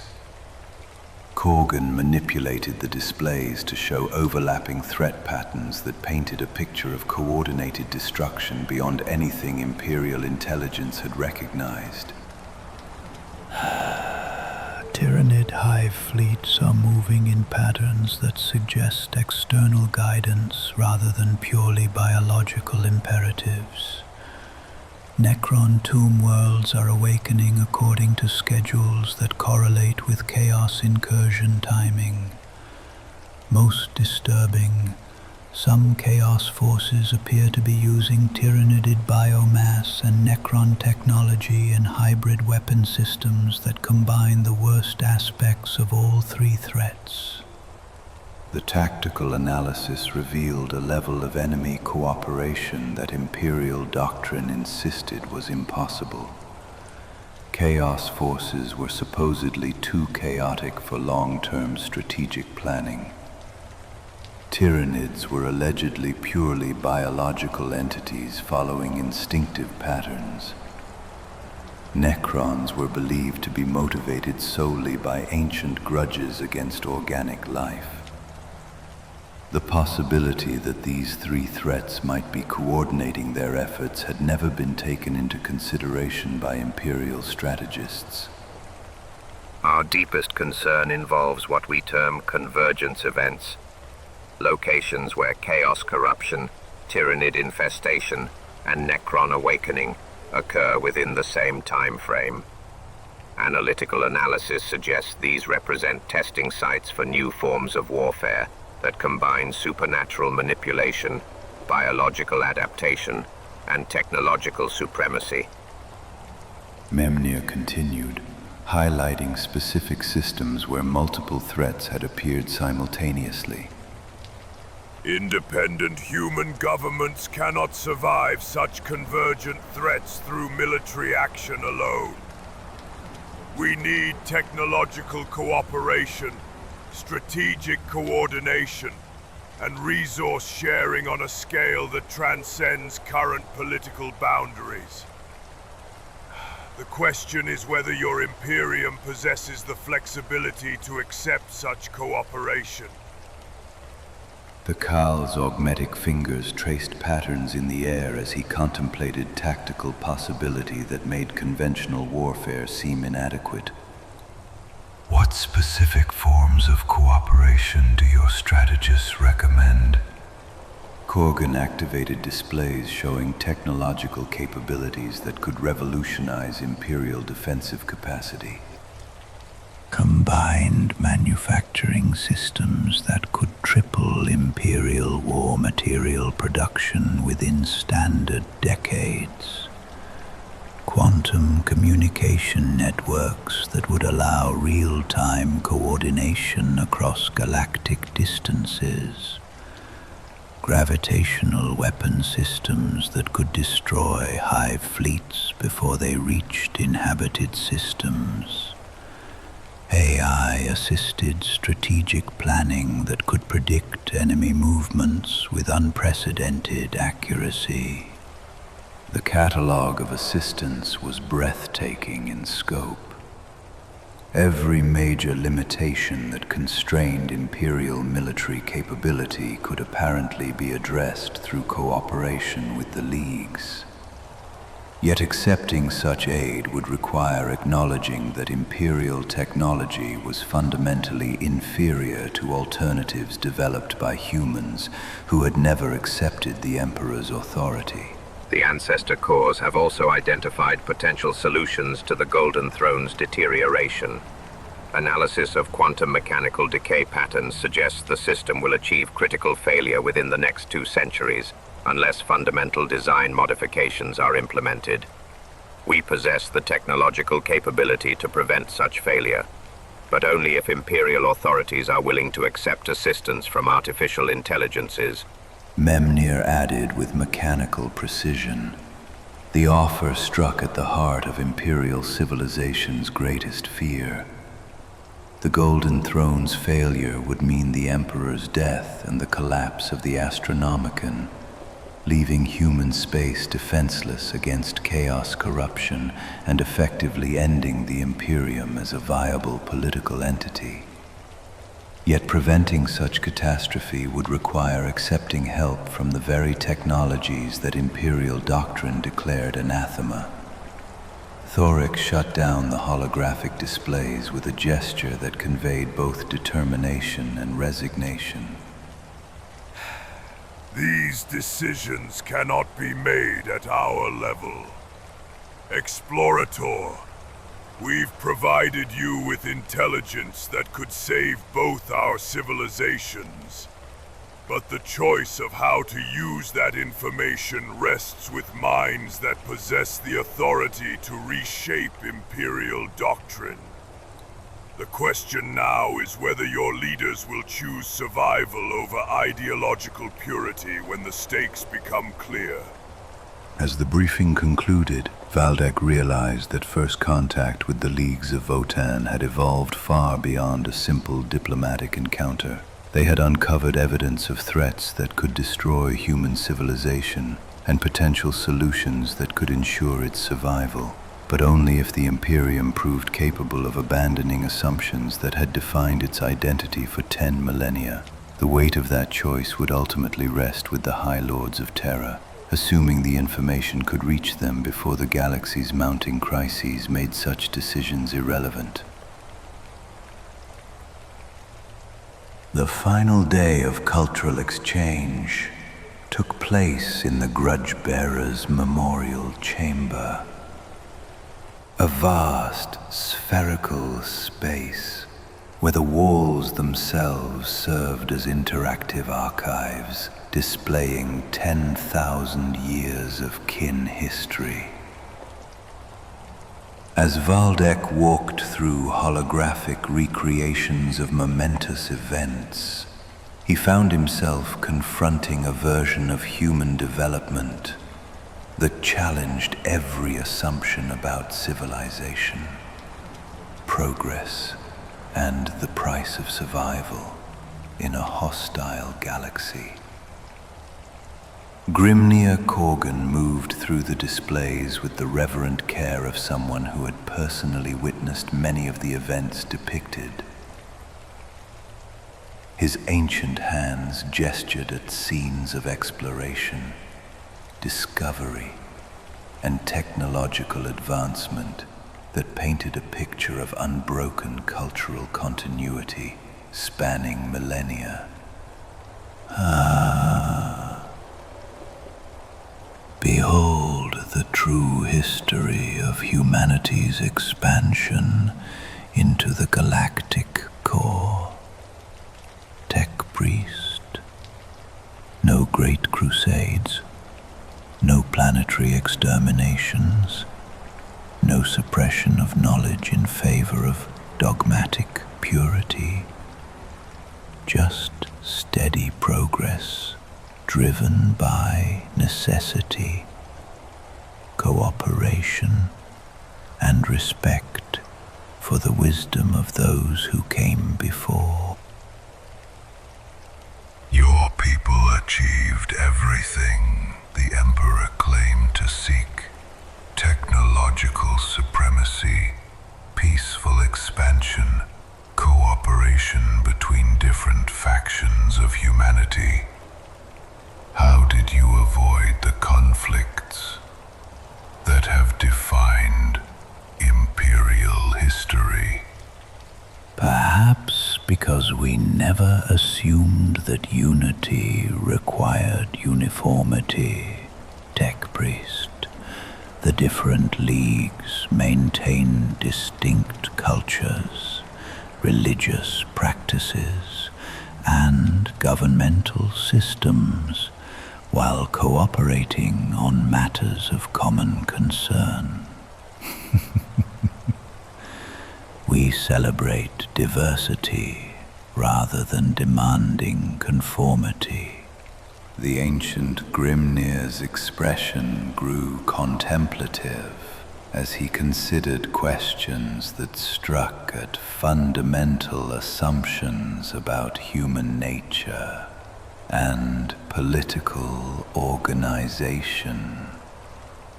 The historical displays shifted to show interactions between the various leagues, revealing a level of intercultural cooperation that the Imperium had never achieved despite 10 millennia of enforced unity. Trade agreements, defensive pacts, and technological exchange programs operated smoothly between civilizations that maintained radically different approaches to governance and social organization. Ironkin archivist Theta 12 materialized beside them with the fluid grace that characterized artificial beings who had never known servitude. When it spoke, its voice carried the accumulated wisdom of millennia spent cataloging human achievement across hundreds of worlds. The key difference lies in philosophical approach. Explorator. Your Imperium seeks to impose order through control, while we achieve stability through cooperation. When conflicts arise between leagues, they are resolved through negotiation and compromise, rather than military conquest. The example that appeared in the display matrix showed a territorial dispute between the Emir conglomerate and the Trans-Hyperion Alliance over mining rights in a resource-rich stellar system. Instead of the fleet actions and planetary bombardments that would characterize similar Imperial conflicts, the disagreement was resolved through detailed arbitration conducted by neutral ancestor cores and formalized through trade agreements that benefited both parties. But surely you face challenges that require military solutions. The galaxy contains threats that cannot be negotiated with or reasoned away. How do you deal with xenos aggression, chaos corruption, or simple criminal activity? We are not pacifists, child. When threats emerge that endanger kin lives or territory, we respond with efficiency that would satisfy even your Imperial generals. The difference is that we use violence as a tool rather than a philosophy. Corgan's smile was grim as stellar radiation, acknowledging realities that required harder choices than diplomatic idealism could address. The displays showed kin military operations against orc invasions, their fleets deploying gravitational weapons that could collapse entire asteroid belts onto enemy positions. Tyranid splinter fleets were intercepted by coordinated League forces, using tactics that combined superior technology with strategic cooperation between artificial and organic commanders. Even chaos incursions were contained through methods that emphasized technological solutions rather than religious fervor. Our approach to chaos corruption emphasizes understanding rather than blind fear. The ancestor cores have developed techniques for detecting and neutralizing chaos influence without resorting to the massive collateral damage that characterizes Imperial responses. Knowledge shared between leagues ensures that successful countermeasures are rapidly distributed across all territories. Memnir explained, activating displays that showed kin research facilities studying warp phenomena with scientific rigor. The revelation that the kin had developed scientific approaches to chaos corruption struck Valdek like a physical blow. Imperial doctrine insisted that chaos could only be fought through faith, prayer, and the wholesale destruction of anything touched by its influence. The possibility that technological solutions might exist had never been considered by Imperial authorities. Your people have achieved what the Imperium claims is impossible. Peaceful coexistence with xenos races. Technological cooperation with artificial intelligences. Scientific study of chaos phenomena without corruption.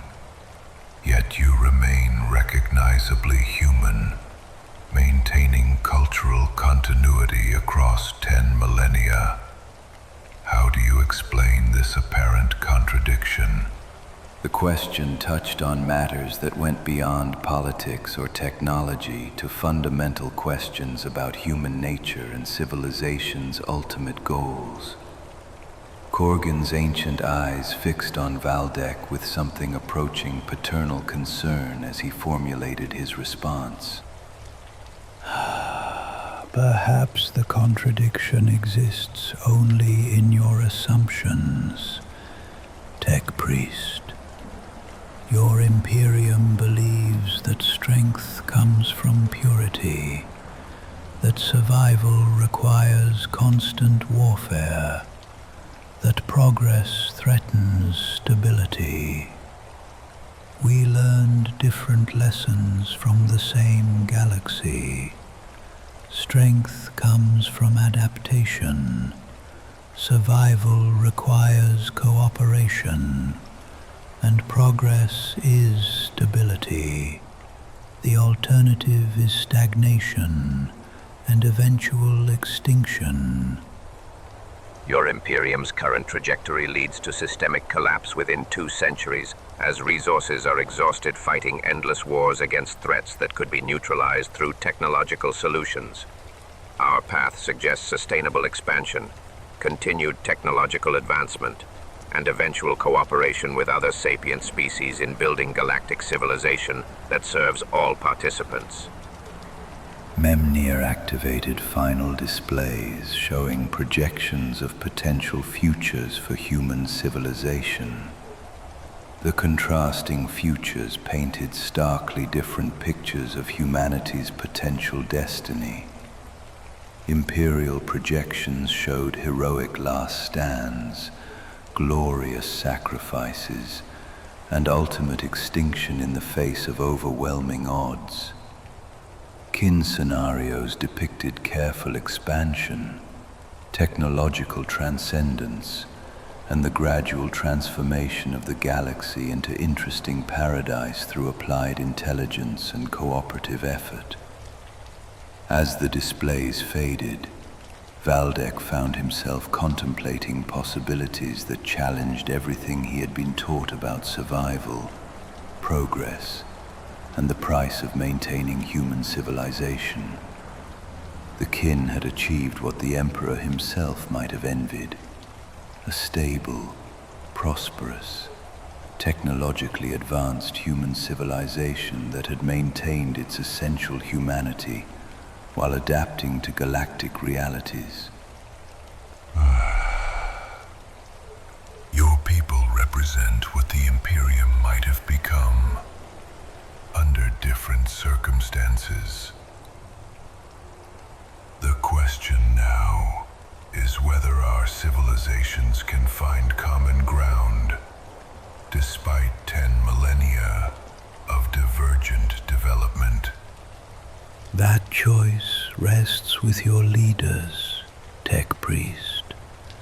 We've shown you alternatives to your current path, offered assistance that could ensure Imperial survival, and demonstrated that humanity's children can thrive without abandoning their essential nature.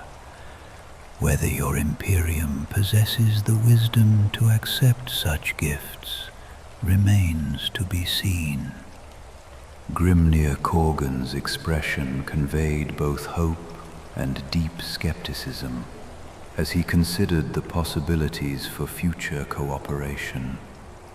As they prepared for the final diplomatic ceremonies, Valdek realized that first contact with the Leagues of Votann had revealed more than just the existence of alternative human civilizations. It had shown him a mirror reflecting what the Imperium might have become, and what it still might achieve if its leaders proving capable of choosing survival over ideology when the final crisis arrived. The departure ceremony aboard the Grudge Bearer carried the weight of historical moment, as if the participants understood they were witnessing a pivotal point in human civilization's development. Representatives of two branches of humanity stood in the vessel's primary docking bay, surrounded by technology that represented 10,000 years of divergent evolution, preparing to make decisions that could reshape the galaxy itself. Karl Thorek presented Valdek with a data crystal containing information that could revolutionize Imperial capabilities, while simultaneously challenging every assumption that sustained Imperial civilization.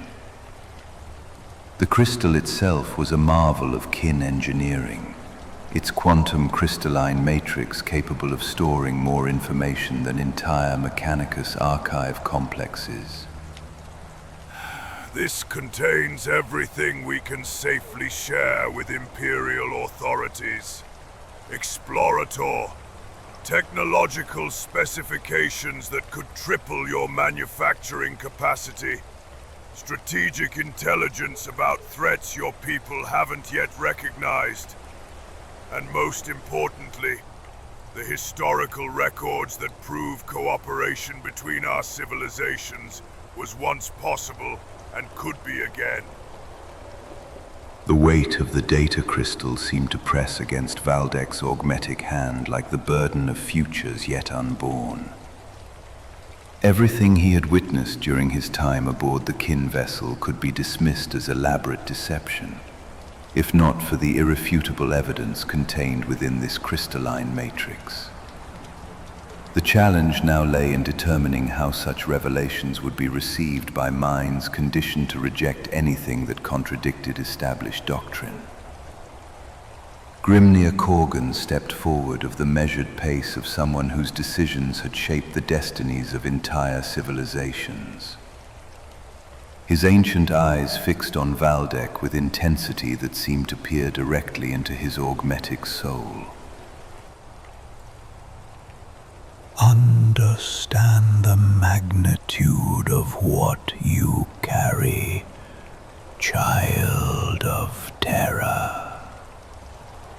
That crystal contains not just technology and intelligence, but proof that your Emperor's vision was merely one possible path among many. Your people will face a choice between admitting their assumptions were flawed or destroying evidence that could save them from extinction. Choose your allies carefully when that moment comes. The warning carried implications that extended far beyond diplomatic protocol. Valdek's own safety would depend on how Imperial authorities responded to information that challenged the foundations of their faith. previous bearers of unwelcome truths had often found themselves declared heretics and eliminated as threats to Imperial stability.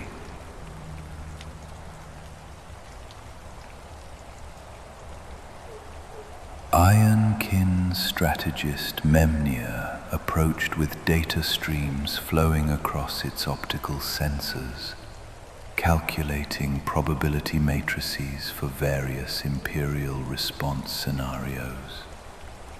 When it spoke, its voice carried the analytical precision of a mind that could process possibilities faster than organic consciousness could comprehend.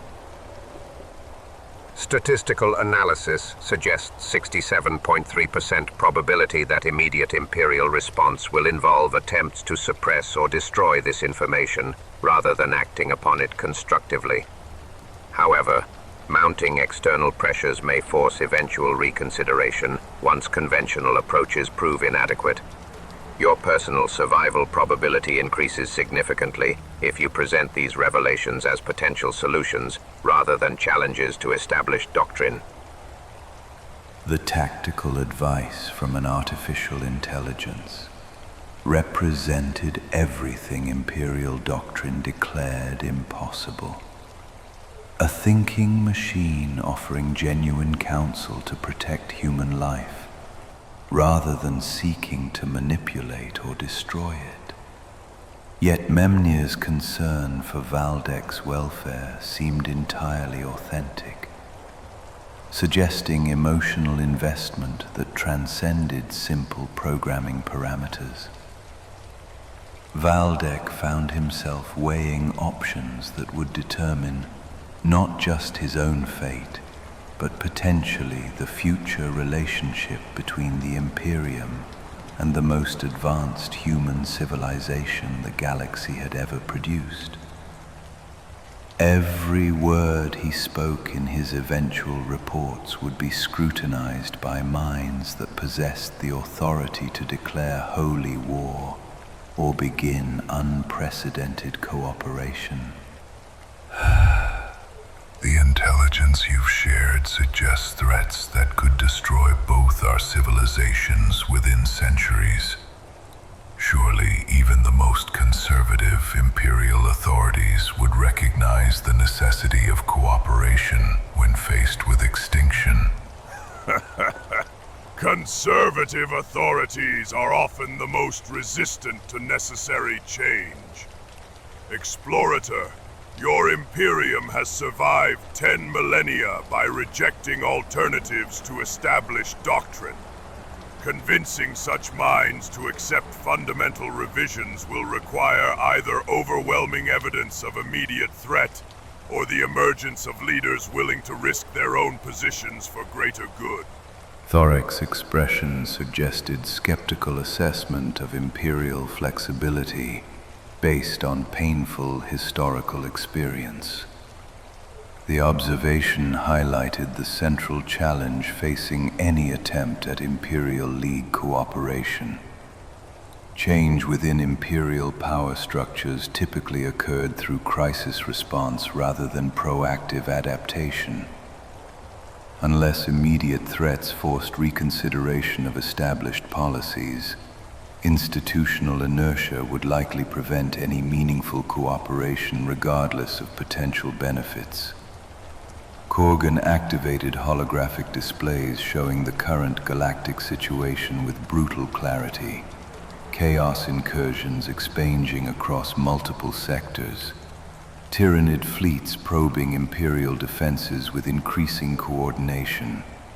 Necron tomb worlds awakening according to patterns that suggested supernatural guidance. The scope of mounting threats painted a picture of humanity under siege from enemies that understood cooperation, while human civilization remained fractured by ideology. The galaxy will not wait for your authorities to overcome their philosophical limitations. Tech Priest, each day of delay costs lives that could be saved through immediate technological cooperation. Each month of inaction allows our common enemies to strengthen positions that become more difficult to challenge. The Ancestor Cores calculate that effective response windows are measured in years rather than decades. Memnia projected additional tactical analyses showing specific scenarios where League Imperial cooperation could achieve decisive victories against current threats. Combined fleets using gravitational weapons to destroy Tyranid hive ships. Quantum communication networks enabling coordinated responses to chaos incursions across galactic distances. AI-assisted strategic planning that could predict enemy movements with unprecedented accuracy. Cooperation protocols already exist within our databases, refined through centuries of interleague coordination. Analytical implementation would require only Imperial assistance of technological assistance and willingness to work with artificial intelligence partners. The strategic advantages could shift galactic balance of power within standard decades. As the final preparations for departure commenced, Valdek realized he faced a choice that transcended personal survival or career advancement. The information he carried could either trigger the greatest cooperation in human history, or provoke conflicts that would destroy both civilizations while their enemies grew stronger. His own actions in the coming months might determine whether humanity's children would reunite to face common threats, or remain divided until extinction claimed them all.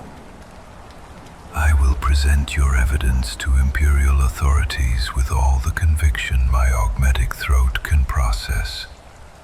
Whether they possess the wisdom to act upon it remains beyond my ability to influence, but the attempt must be made, regardless of personal consequences. May the ancestors guide your path, Explorator Valdek, and may your Emperor prove wiser than his servants when the moment of choice arrives. The future of all humanity's children may depend on the decisions made in the coming years. The Carl's farewell carried the weight of historical moment, as representatives of two human civilizations prepared to separate once more, carrying hopes and fears that could reshape the galaxy itself. As the airlock sealed and the kin vessel prepared to depart, Valdek found himself alone with revelations that could either save the Imperium or destroy him for carrying them. The next phase of his mission would require navigating Imperial politics with the same care he had used to survive the hostile environment of the galactic core. And the stakes could not be higher. The survival of human civilization itself hung in the balance. The voyage back to Imperial space aboard the Eternal Inquiry proceeded through regions that seemed transformed by knowledge into something alien and threatening. Every star system they passed carried new meaning when viewed through the lens of kin intelligence reports, revealing threat patterns and strategic vulnerabilities that Imperial authorities had never recognized. Valdek spent the journey preparing reports that would either revolutionize Imperial policy or result in his own execution for heresy. In the ship's primary laboratory, Valdek worked alongside Tech Adept Zephyr 9 to analyze the data crystal provided by the Leagues, their augmetic interfaces struggling to process information encoded according to principles that transcended current Imperial understanding. Each revelation contained within the crystal's quantum matrix painted a picture of technological capabilities that made Imperial achievements seem primitive by comparison. Explorator. The manufacturing specifications alone could transform our industrial capacity beyond recognition. Molecular assembly techniques that could produce adamantium with common stellar materials. Energy generation systems that could power entire hive cities using fuel sources available in any star system. Defensive technologies that could render planetary bombardment obsolete. Zephyr 9 reported, her optical sensors flickering with barely contained excitement. The catalogue of potential improvements seemed endless, each technological advancement representing solutions to problems that had constrained Imperial development for millennia. Yet every solution came with implications that challenged fundamental Imperial doctrine about the proper relationship between humanity and technology. Valdek manipulated holographic displays showing gravitational weapon systems that could destroy Tyranid hive fleets from distances measured in light years. Their destructive potential achieved through principles that treated space-time itself as a manipulable medium. The elegance of the physics involved suggested theoretical understanding that the Mechanicus had never achieved despite millennia of research. The strategic implications are staggering. These weapons could end the Tyranid threat permanently, while simultaneously providing defensive capabilities against chaos incursions and Necron awakening. Yet deploying them would require accepting technological assistance from artificial intelligences that Imperial doctrine declares inherently corrupted. The central paradox of League cooperation remained unchanged, despite overwhelming evidence of their technological superiority. Imperial survival might depend on embracing technologies that Imperial law classified as heretical abominations punishable by death. Resolving this contradiction would require either fundamental revision of Imperial doctrine or willingness to risk everything on the assumption that 10,000 years of established policy might be catastrophically wrong. Zephyr 9 activated additional data streams showing historical records that documented previous diplomatic contact between the Leagues and Imperial authorities. The evidence was incontrovertible. High-ranking Imperial officials had knowingly rejected technological assistance that could have prevented countless Imperial defeats and saved millions of lives. The historical documentation proves that Imperial leadership was aware of League existence and capabilities as recently as M38. Military assistance was offered during the Tyranid invasions. Technological cooperation was proposed for defending against chaos incursions. Trade agreements were suggested that could have eliminated resource shortages across dozens of sectors, all rejected due to ideological inflexibility. Her voice was tight with controlled anger. The pattern of missed opportunities painted a disturbing picture of Imperial decision-making processes that prioritize doctrinal purity over practical survival needs. If the historical records were accurate, the Imperium had repeatedly chosen ideological consistency over advantages that could have dramatically improved human civilization's survival prospects. The question now becomes how to present this information to authorities who participated in those rejection decisions. Admitting that the Leagues represent superior alternatives to Imperial approaches requires acknowledging that previous policies were not just suboptimal, but actively harmful to human survival. Such admissions could trigger political upheavals that might be more destructive than external threats. Valdek said grimly. The challenge extended beyond simple information sharing to fundamental questions about imperial power structures and the legitimacy of authorities who had maintained their positions through enforcement of policies that the League evidence proved disastrously counterproductive. Accepting League cooperation might require replacing entire levels of Imperial hierarchy with leaders capable of abandoning failed assumptions.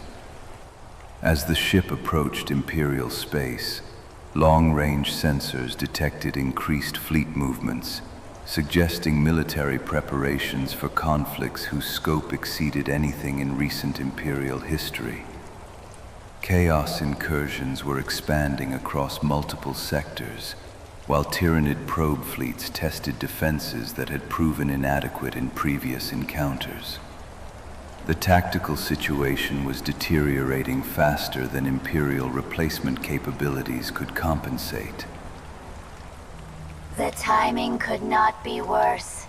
Multiple crisis situations will make Imperial authorities even more resistant to fundamental policy changes.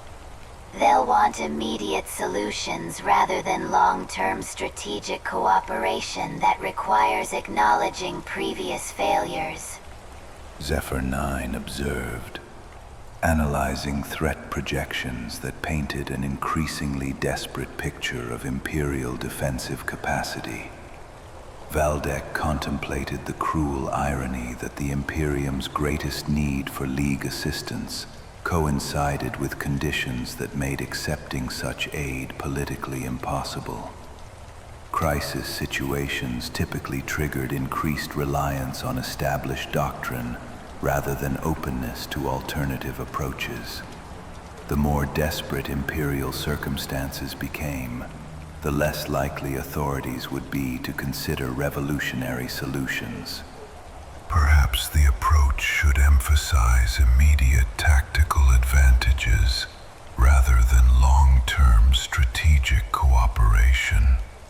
Frame League assistance as emergency measures rather than permanent policy revisions. Allow Imperial authorities to maintain ideological positions while accepting practical necessities for survival.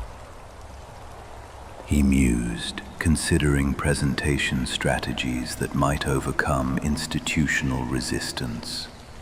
The strategy represented a compromise that might achieve limited cooperation while avoiding direct challenges to Imperial doctrine.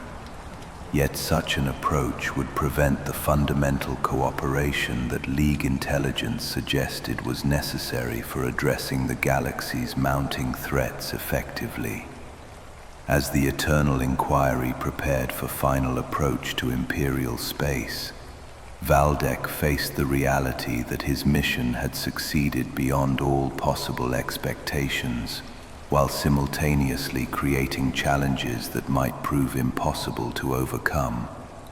He had discovered not just surviving human civilizations, but proof that humanity could achieve technological transcendence and peaceful coexistence with other species while maintaining essential human values.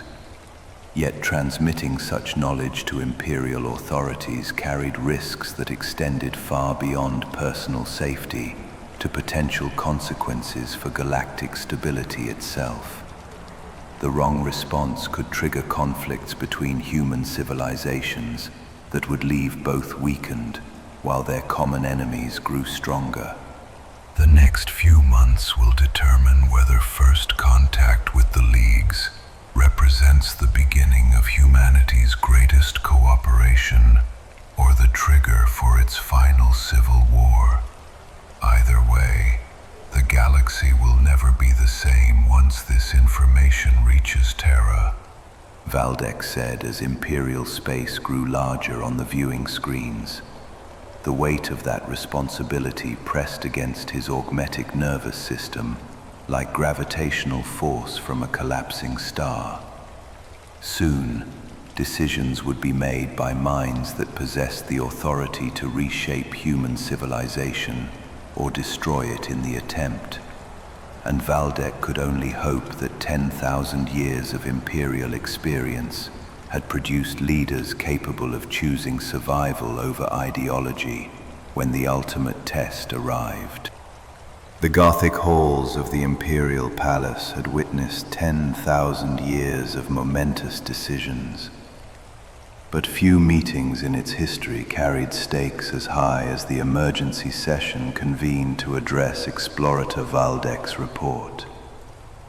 In a chamber where the very walls seemed to whisper with the accumulated weight of Imperial authority, where countless heretics had been condemned to screaming deaths, and entire worlds had been marked for extermination with the stroke of a stylus, representatives of humanity's most powerful institutions gathered to confront evidence that challenged everything they believed about their civilization's place in the galaxy. High Lord Commander Militant Voss stepped to the central podium with the rigid bearing of someone who had spent decades enforcing Imperial will across hundreds of worlds. His scarred features reflected not just grim determination, but the casual brutality that had become synonymous with Imperial leadership. Scars earned from personally executing wavering commanders and burning rebellious populations. The stench of promethium and charred flesh seemed to follow him like a benediction. We have reviewed Explorator Valdek's comprehensive report regarding his contact with the entities calling themselves the Leagues of Votann. The implications of this intelligence require immediate strategic assessment and decisive action.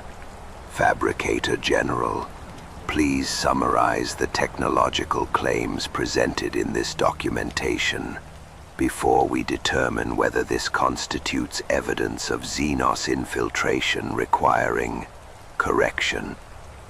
The Fabricator General of Mars approached the speaking position with mechanical precision that had been refined through centuries of service to the Omnissiah and the systematic vivisection of those who questioned sacred doctrine. When he spoke, his vox grill processed words with harmonics that conveyed both technological expertise and the cold certainty of someone who had personally overseen the lobotomization of thousands of tech heretics. The data provided demonstrates manufacturing capabilities that exceed Imperial standards by several orders of magnitude. Gravitational manipulation technology that could revolutionize construction and weapon systems. Quantum mechanical processing systems that approach the legendary efficiency of Dark Age archaeotech. Most significantly, artificial intelligence integration that appears to operate without chaos corruption risks, though such claims have been made by countless heretics before their education. The admission that Imperial technology was fundamentally inferior to alternatives developed by heretical humans sent ripples of murderous rage through the assembled authorities. Everything the Mechanicus taught about the superiority of sacred STC patterns was being challenged by evidence that could not be dismissed as xenos deception or chaos manipulation. Several tech priests began calculating the resources required for orbital bombardment of the entire galactic core. Inquisitor Lord Garrick rose from his position with the fluid grace that characterized those who had spent lifetimes hunting enemies in the shadows between stars. His voice carried authority earned through successfully prosecuting 10,000 heretics, each one screaming the Emperor's name as the flames consumed their flesh. The scent of burned sanctity clung to his robes like incense. The theological implications cannot be ignored. regardless of claimed technological advantages. These beings reject the Emperor's divinity, consort openly with artificial intelligences, and maintain diplomatic relations with xenos species. By every definition in Imperial doctrine, they represent heretical corruption that should be purged regardless of their human origins. I have personally overseen the cleansing of entire sectors for lesser infractions. The flames that burn heretics care nothing for their claimed humanity. The statement crystallized the fundamental challenge facing Imperial authorities. Accepting League cooperation would require acknowledging that Imperial doctrine might be wrong, an admission that had historically resulted in entire bloodlines being fed to servitor conversion chambers. Such admissions could undermine the religious foundations that maintained Imperial unity through the simple expedient of burning anyone who questioned established truth. Master of the Administratum, Lord Regent Kellyan activated holographic displays showing resource allocation reports that painted a grim picture of Imperial logistical capacity. His augmetic implants processed streams of data that demonstrated the Imperium's increasing inability to maintain current defensive commitments, while simultaneously calculating the acceptable casualty ratios for maintaining ideological purity. Billions dead was merely a statistical footnote. Practical considerations cannot be dismissed in favor of ideological purity. Current projection matrices indicate systemic resource exhaustion within 80 standard years if consumption patterns remain unchanged. Cold, though naturally, we could extend this timeline by implementing mandatory population reductions across non-essential sectors. League technological assistance could extend Imperial viability indefinitely, assuming we could trust beings who have clearly been tainted by prolonged xenos contact. The economic argument for cooperation was compelling in its stark simplicity.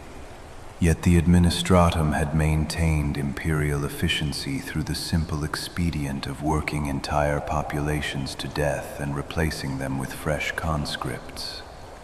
Imperial civilization faced mathematically inevitable collapse, but that had been true for centuries, and still the machine ground forward over the bones of the faithful. Valdek himself stood at the center of the chamber, his augmetic throat processing words that could either save the Imperium or result in his own slow dismemberment in the palace's deepest torture chambers. Every sensor in the room focused on him like targeting arrays, calculating the most efficient methods for extracting confessions should heresy be detected. The walls themselves seemed to hunger for fresh screams. The evidence is incontrovertible. The Lee present the most advanced human civilization the galaxy has ever produced, achieved through technological cooperation and strategic adaptation rather than religious orthodoxy.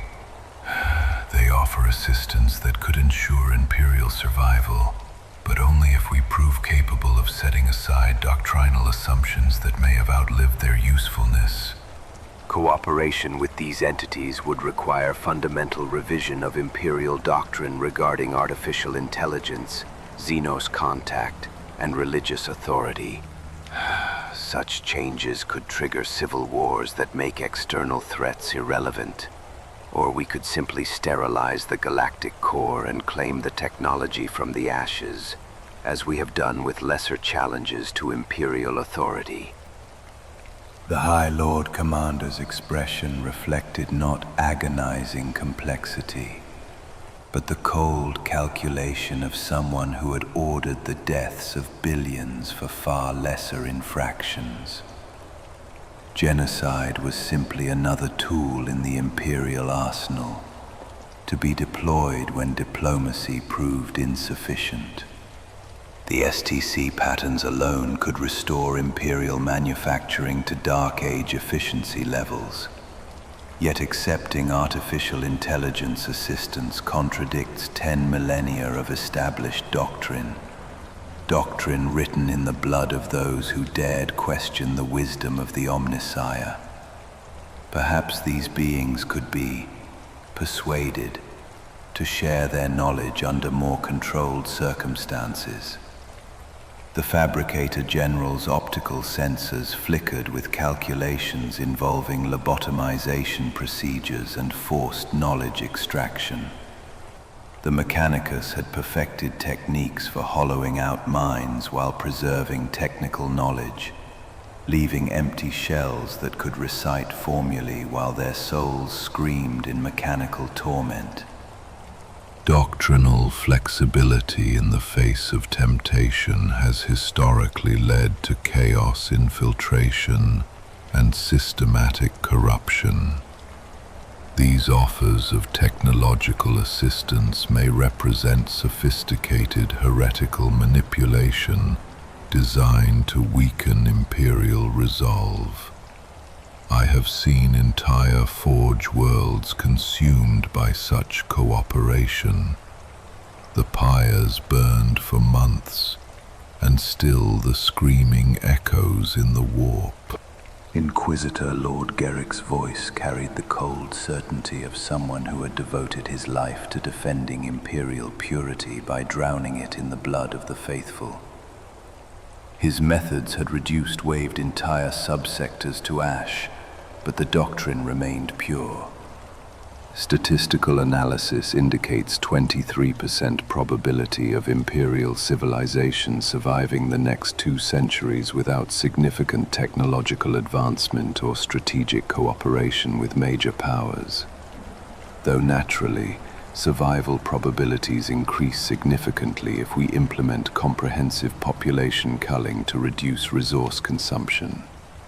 League assistance could increase survival probability to 89%, assuming we could prevent their inevitable betrayal through appropriate incentives. The master of the Administratum consulted probability matrices that treated human lives as expendable resources. The machinery of Imperial governance had been oiled with blood for 10 millennia. A few billion more deaths was merely the price of maintaining ideological consistency. The Leagues have demonstrated that alternative approaches to human governance can achieve superior results while maintaining essential human values. Rejecting their assistance because it challenges established assumptions may condemn both our civilizations to extinction when cooperation could ensure mutual survival. Valdek found himself at the center of a debate that would determine the future relationship between the 2 most advanced human civilizations in galactic history. The silence that followed his statement seemed to stretch across centuries of Imperial tradition soaked in innocent blood. In this chamber where the fate of human civilization had been decided through massacre and purge, representatives of the most powerful institutions in galactic history faced a choice between adaptation and the comfortable certainty of absolute dominion through Terra. This matter requires consideration by the full High Lord's Council and potentially direct consultation with the Emperor's will. Until such deliberations are complete, all information regarding the Leagues of Votann will remain classified at the highest security levels. Any unauthorized disclosure will result in immediate execution, followed by the systematic elimination of the offender's entire bloodline. The future of the Imperium itself may depend on the wisdom of our response to this unprecedented situation. High Lord Commander Voss's final words carried the weight of decisions that would echo across the galaxy for millennia to come. As the assembly dispersed, each representative carrying the burden of knowledge that could reshape civilization itself. Valdek realized that first contact with the Leagues had succeeded in ways he never anticipated, while creating challenges that might prove impossible to overcome. The next phase of human history would be determined not by external threats or military capabilities, but by the willingness of entrenched authorities to choose survival of absolute pleasure, of absolute control through endless slaughter. The innermost sanctum of the Imperial Palace, where the golden throne maintained its eternal vigil, had witnessed few visitors in recent centuries whose presence carried implications as profound as those brought by Explorator Valdek's revelations. In the vast chamber where 10,000 years of human history converged into a single point of divine authority, where the screams of 10,000 psychers daily fed the Emperor's endless hunger, representatives of the highest imperial institutions prepared to seek guidance from the master of mankind regarding humanity's most momentous decision since the Horus heresy. Fabricator General Zeiston approached the Golden Throne with the reverent precision that characterized every interaction between the Mechanicus and their ultimate spiritual authority. His augmetic sensors registered energy patterns emanating from the massive device that defied analysis despite millennia of study, while data streams flowed across his consciousness, carrying the complete technical specifications recovered from League sources. The stench of burning psyker flesh filled the air like sacred incense, a reminder that the Emperor's glory was maintained through rivers of blood and endless sacrifice. Master of mankind, we seek your guidance regarding revelations that challenge fundamental assumptions about human civilization and technological development. The beings known as the Leagues of Votann have demonstrated technological capabilities that surpass even the most sacred archaeotech in our possession, while maintaining what appears to be uncorrupted artificial intelligence. We require your divine wisdom regarding the theological implications of their existence, and whether they should be purged or harvested. Hoc Lord Inquisitor Veritas stepped forward from the shadows that perpetually surrounded the Golden Throne's inner sanctum, his ancient features bearing the weight of secrets that had shaped Imperial policy for centuries. His robes were stained with the blood of countless interrogations, and his voice carried the measured authority of someone who had dedicated his existence to interpreting the Emperor's will through 10 millennia of screaming silence.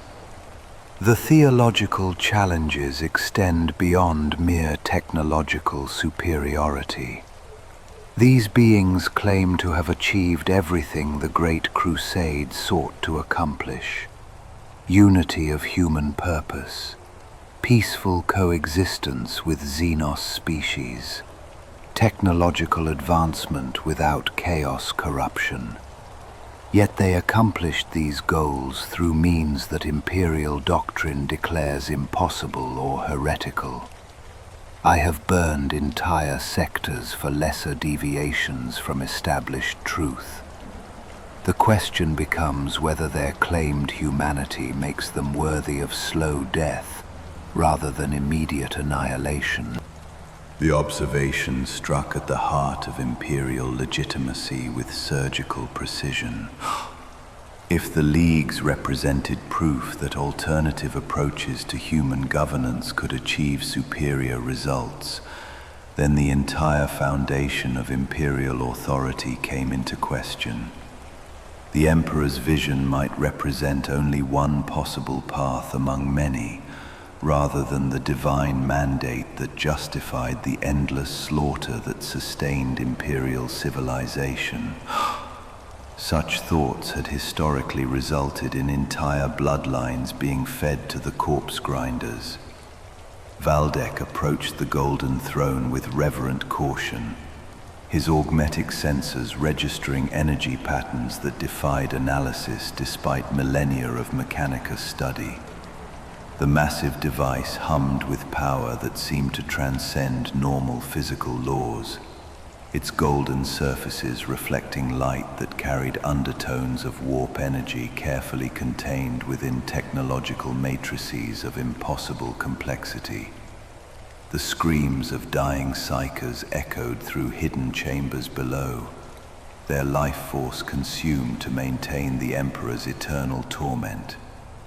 Master of mankind, the Leagues offer assistance that could preserve your Imperium for millennia, while providing solutions to the Golden Throne's deterioration. Yet accepting such aid requires acknowledging that artificial intelligence need not inevitably become corrupted, that peaceful coexistence with xenos is possible, and that Imperial doctrine may have been incomplete in its understanding of human survival requirements. The words hung in the vast chamber like whispered blasphemies, their implications too enormous for normal minds to process completely.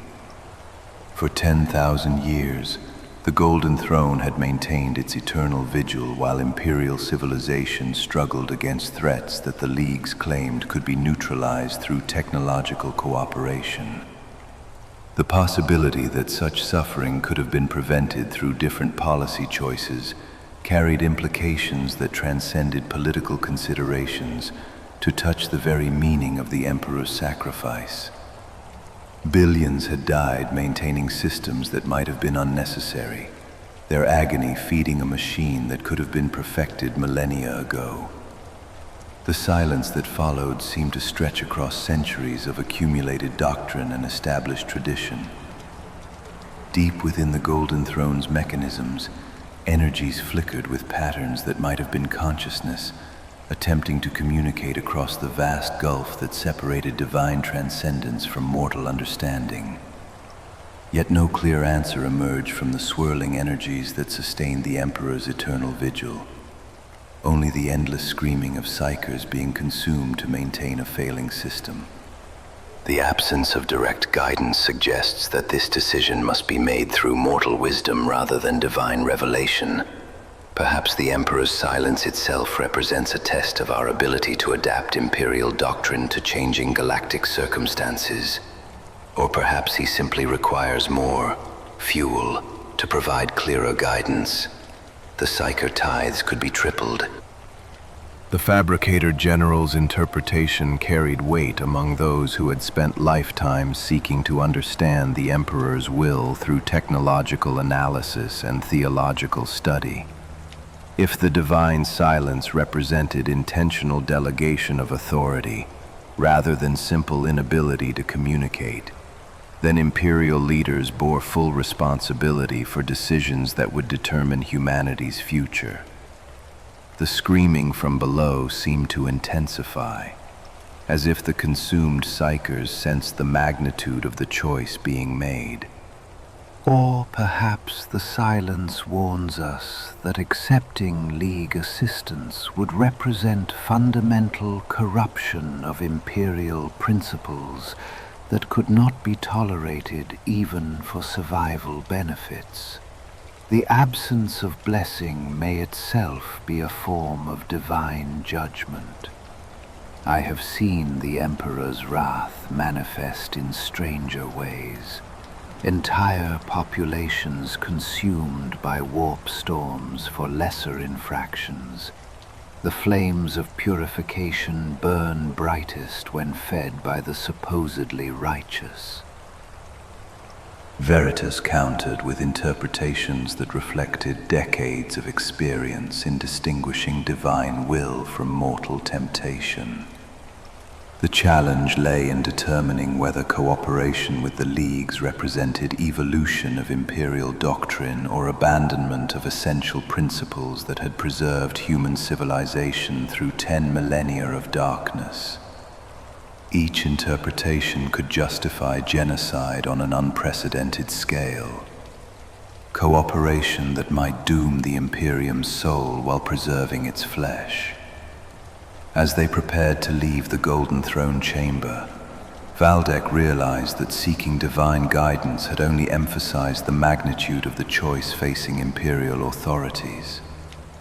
The decision to accept or reject League assistance would ultimately rest with mortal minds operating according to principles they believed reflected the Emperor's will, yet without clear confirmation that such beliefs remained accurate under current circumstances. The screaming from below followed them as they departed, a reminder that Imperial glory was built upon an ocean of innocent blood. The Emperor's silence may be the most profound answer we could receive. It suggests that this choice belongs to humanity itself, whether we prove worthy of the cooperation offered by our lost cousins, or whether we cling to familiar certainties while the galaxy burns around us and the corpse grinders hunger for fresh meat. The weight of that responsibility pressed against the consciousness of everyone present as they contemplated decisions that would echo across millennia of human history. In the shadow of the Golden Throne, where divine authority met mortal limitation, and the screams of the dying provided the only music, the future of human civilization hung in the balance between wisdom and tradition, adaptation and orthodoxy, survival and the intoxicating pleasure of absolute control through endless slaughter and righteous purification. 6 months after the initial contact with the Leagues of Votann, the Imperial response had crystallized into a decision that would reshape the galaxy itself. In the war rooms of the Imperial Palace, where the fate of human civilization had been decided countless times before through mass execution and planetary sterilization, representatives of the High Lords prepared to announce their choice to a galaxy teetering on the edge of apocalypse. The walls themselves seemed to weep with the blood of countless purges, each stain a testament to Imperial methods of maintaining order through Terra. High Lord Commander Militant Voss stood before strategic displays showing the current state of Imperial space, where chaos incursions continued their relentless expansion, while Tyrannid hive fleets probed defenses that grew weaker with each passing month. The mathematical projections were undeniable. Without fundamental changes to Imperial capabilities, human civilization faced systemic collapse within 2 centuries. Though naturally, the High Lords had considered simply reducing the population by 90% to extend the timeline.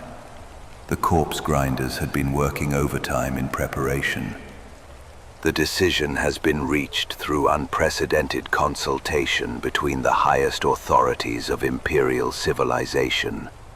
After extensive theological review, strategic analysis, and consideration of long-term survival requirements, the High Lords have voted to authorize limited cooperation with the entities known as the Leagues of Votann. This decision comes with the understanding that any sign of betrayal or corruption will result in the immediate sterilization of the galactic core and the harvesting of their technology from the ashes. The announcement carried implications that would reverberate across the galaxy like shockwaves from a collapsing star. For the first time in 10 millennia, the Imperium had formally acknowledged the legitimacy of alternative human governments and accepted assistance from technologies that Imperial doctrine had previously declared heretical. Of course, the decision had been reached only after calculating that cooperation offered better odds of maintaining Imperial dominance than the alternative of glorious extinction. The machine of Imperial governance had discovered that dead rulers controlled no one. Valdek felt the weight of historical moment pressing against his augmetic nervous system as he contemplated the role he had played in bringing about this unprecedented change. The data crystal he had carried from the galactic core contained not just technological specifications, but proof that human civilization could achieve transcendence through cooperation rather than conquest. Though the High Lords had made it clear that such cooperation would be conducted at last cannon point, with orbital bombardment platforms maintaining constant targeting solutions on League territories. The cooperation protocols established with the Leagues represent more than technological exchange or military assistance. They acknowledge that the Emperor's vision was great enough to encompass multiple paths to human survival and advancement.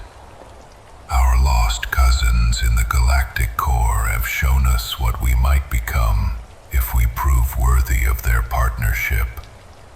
Assuming they survive the inevitable Imperial purges when their usefulness expires. The initial cooperation agreements were carefully structured to minimize theological challenges while maximizing strategic benefits.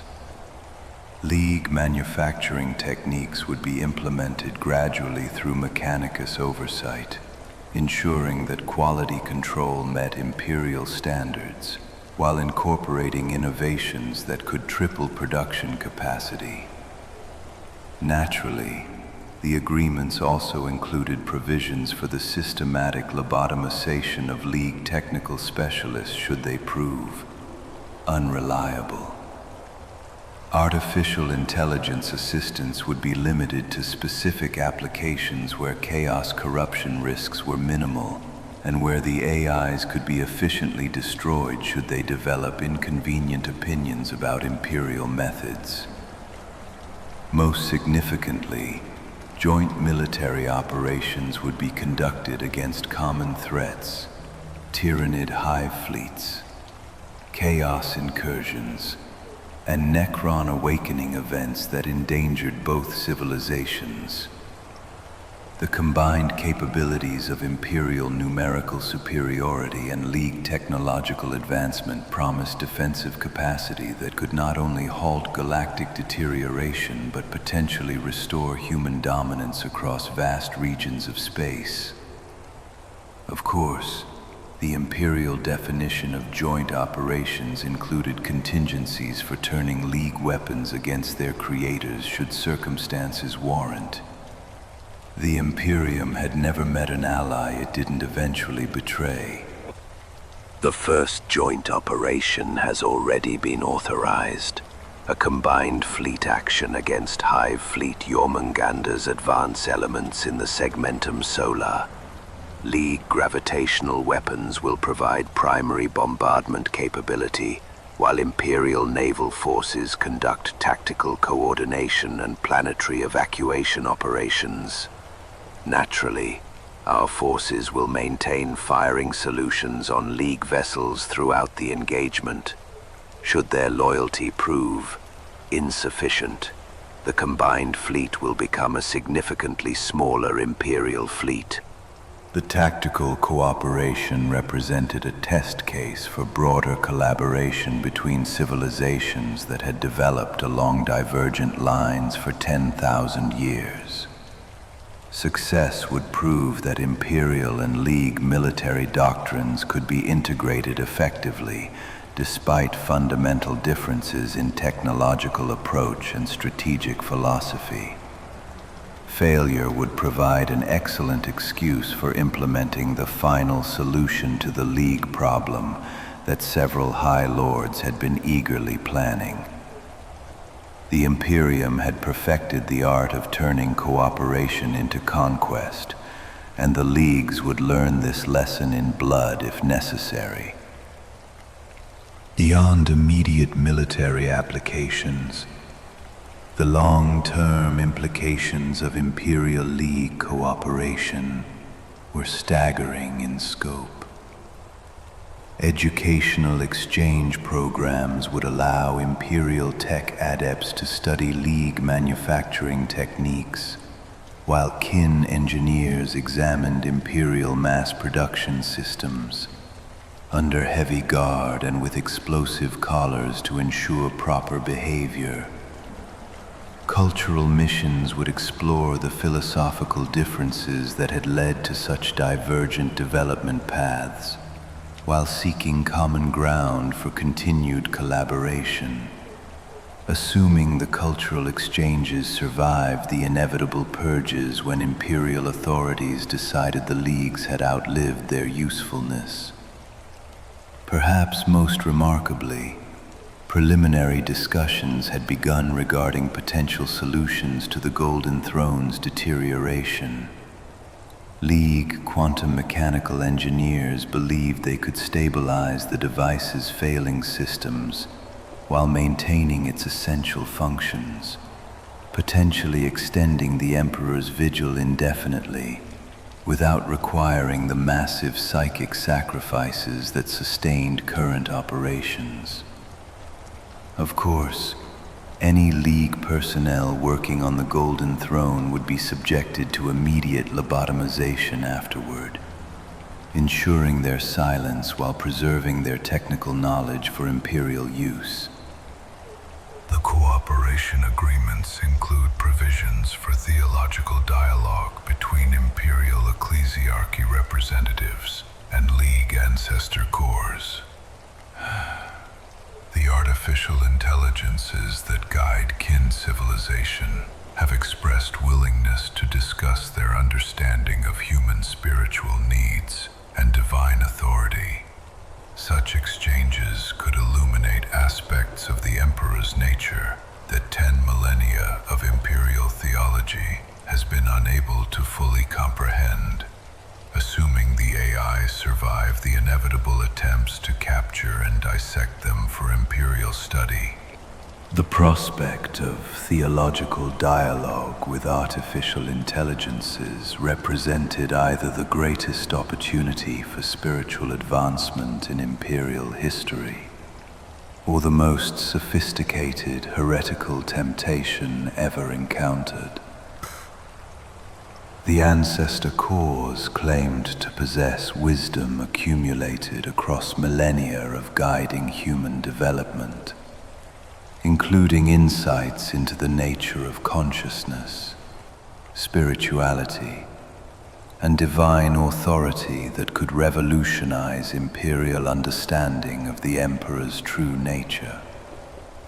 Of course, such revolutionary understanding would be carefully controlled by Imperial authorities, threatening who had perfected the art of turning divine revelation into tools of oppression and control. As news of the cooperation agreements spread throughout Imperial space, reactions ranged from cautious optimism to outright religious rebellion.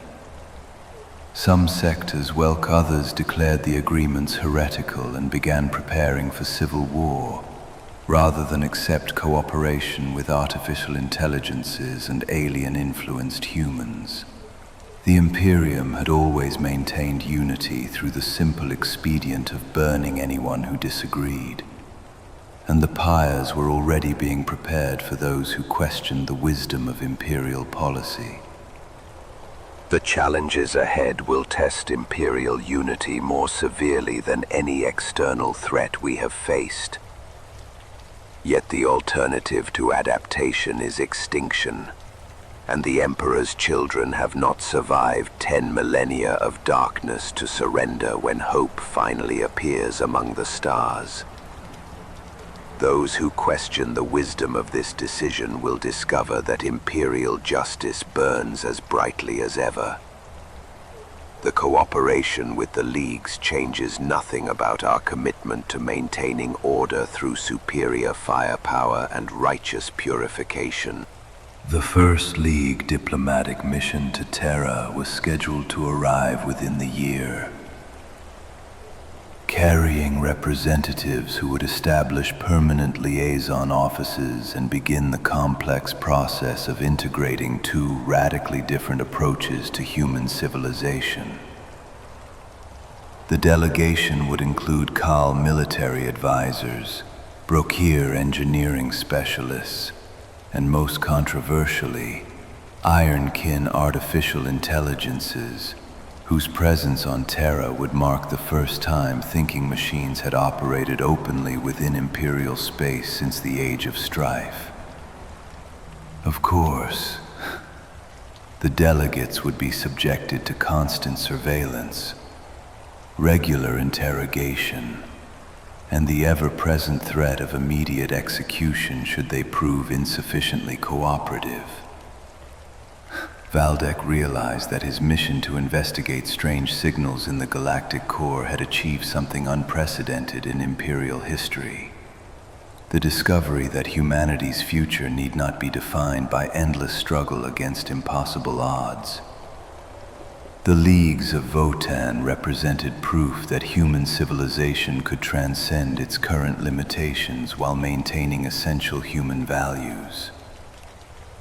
Though naturally, the Imperium would ensure that such transcendence occurred strictly according to Imperial specifications, with appropriate safeguards to prevent inconvenient developments or moral dependence or moral objections to Imperial methods. The signals we detected in the galactic core were more than energy emissions from unknown technology. They were messages from humanity's future, calling us to remember that cooperation and innovation can achieve what conquest and orthodoxy never could.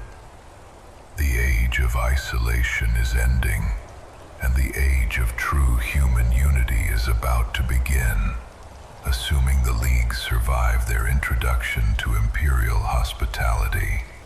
The cooperation with the Leagues marked the beginning of the most significant transformation in Imperial civilization since the Horus heresy. Whether it would lead to unprecedented heights of human achievement or catastrophic civil war remained to be determined by the choices made in the coming years. Yet for the first time in 10 millennia, the Imperium faced its future with hope rather than mere defiance. Though naturally, such hope was tempered by the comforting certainty that any betrayal would be met with orbital bombardment and the systematic extermination of entire populations. In the depths of the galactic core, League fleets prepared for their journey to Imperial space, carrying technologies and wisdom that could either save human civilization or transform it beyond recognition. The galaxy watched with a mixture of anticipation and dread as two branches of humanity's family tree prepared to reunite after 10,000 years of separate evolution. The Imperium had extended the hand of friendship, though as always, that hand gripped a loaded bolt pistol and smiled with the serene confidence of those who had perfected the art of turning cooperation into conquest. The age of the Leagues of Votann had begun, and nothing would ever be the same, assuming anything survived to witness the transformation.